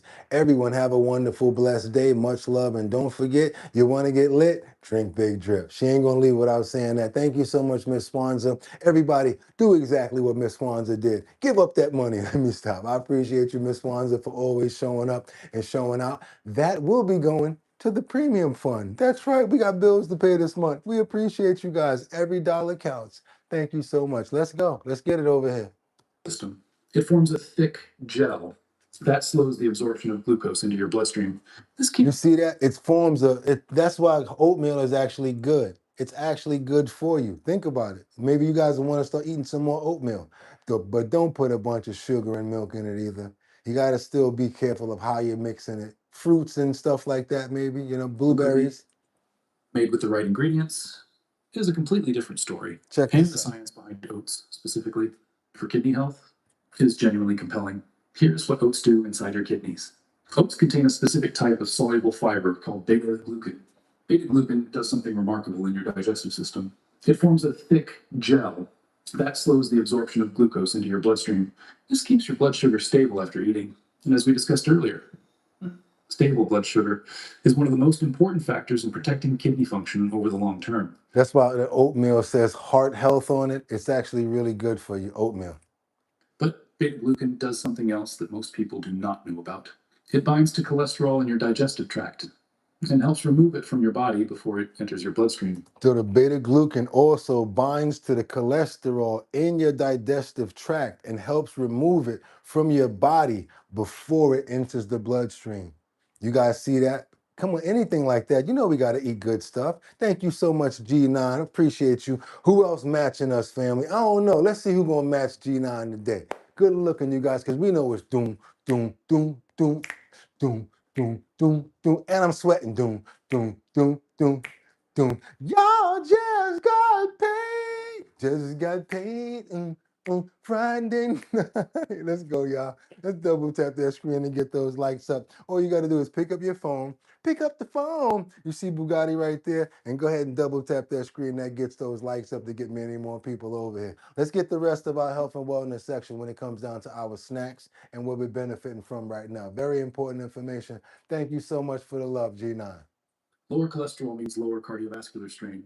And since kidney health and heart health are deeply connected, anything that protects your heart also protects your kidneys. A study published in the Journal of Renal Nutrition found that adults with early-stage kidney disease who consumed oats regularly showed significantly lower levels of inflammatory markers compared to those who did not. Lower inflammation means slower kidney decline. That is a meaningful finding. So that means that don't wait for it to get bad. Get on top of it now. You know what I don't like? When I get like one of my OGs or my family members, they get to the doctor and they're like, yep, now I got to change my diet.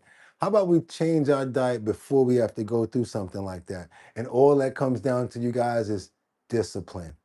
I got to break it all down. All this sounds good, but we really need to work on our discipline, and we really need to change our diets ourselves. We're the only ones that's really in control. Let's go.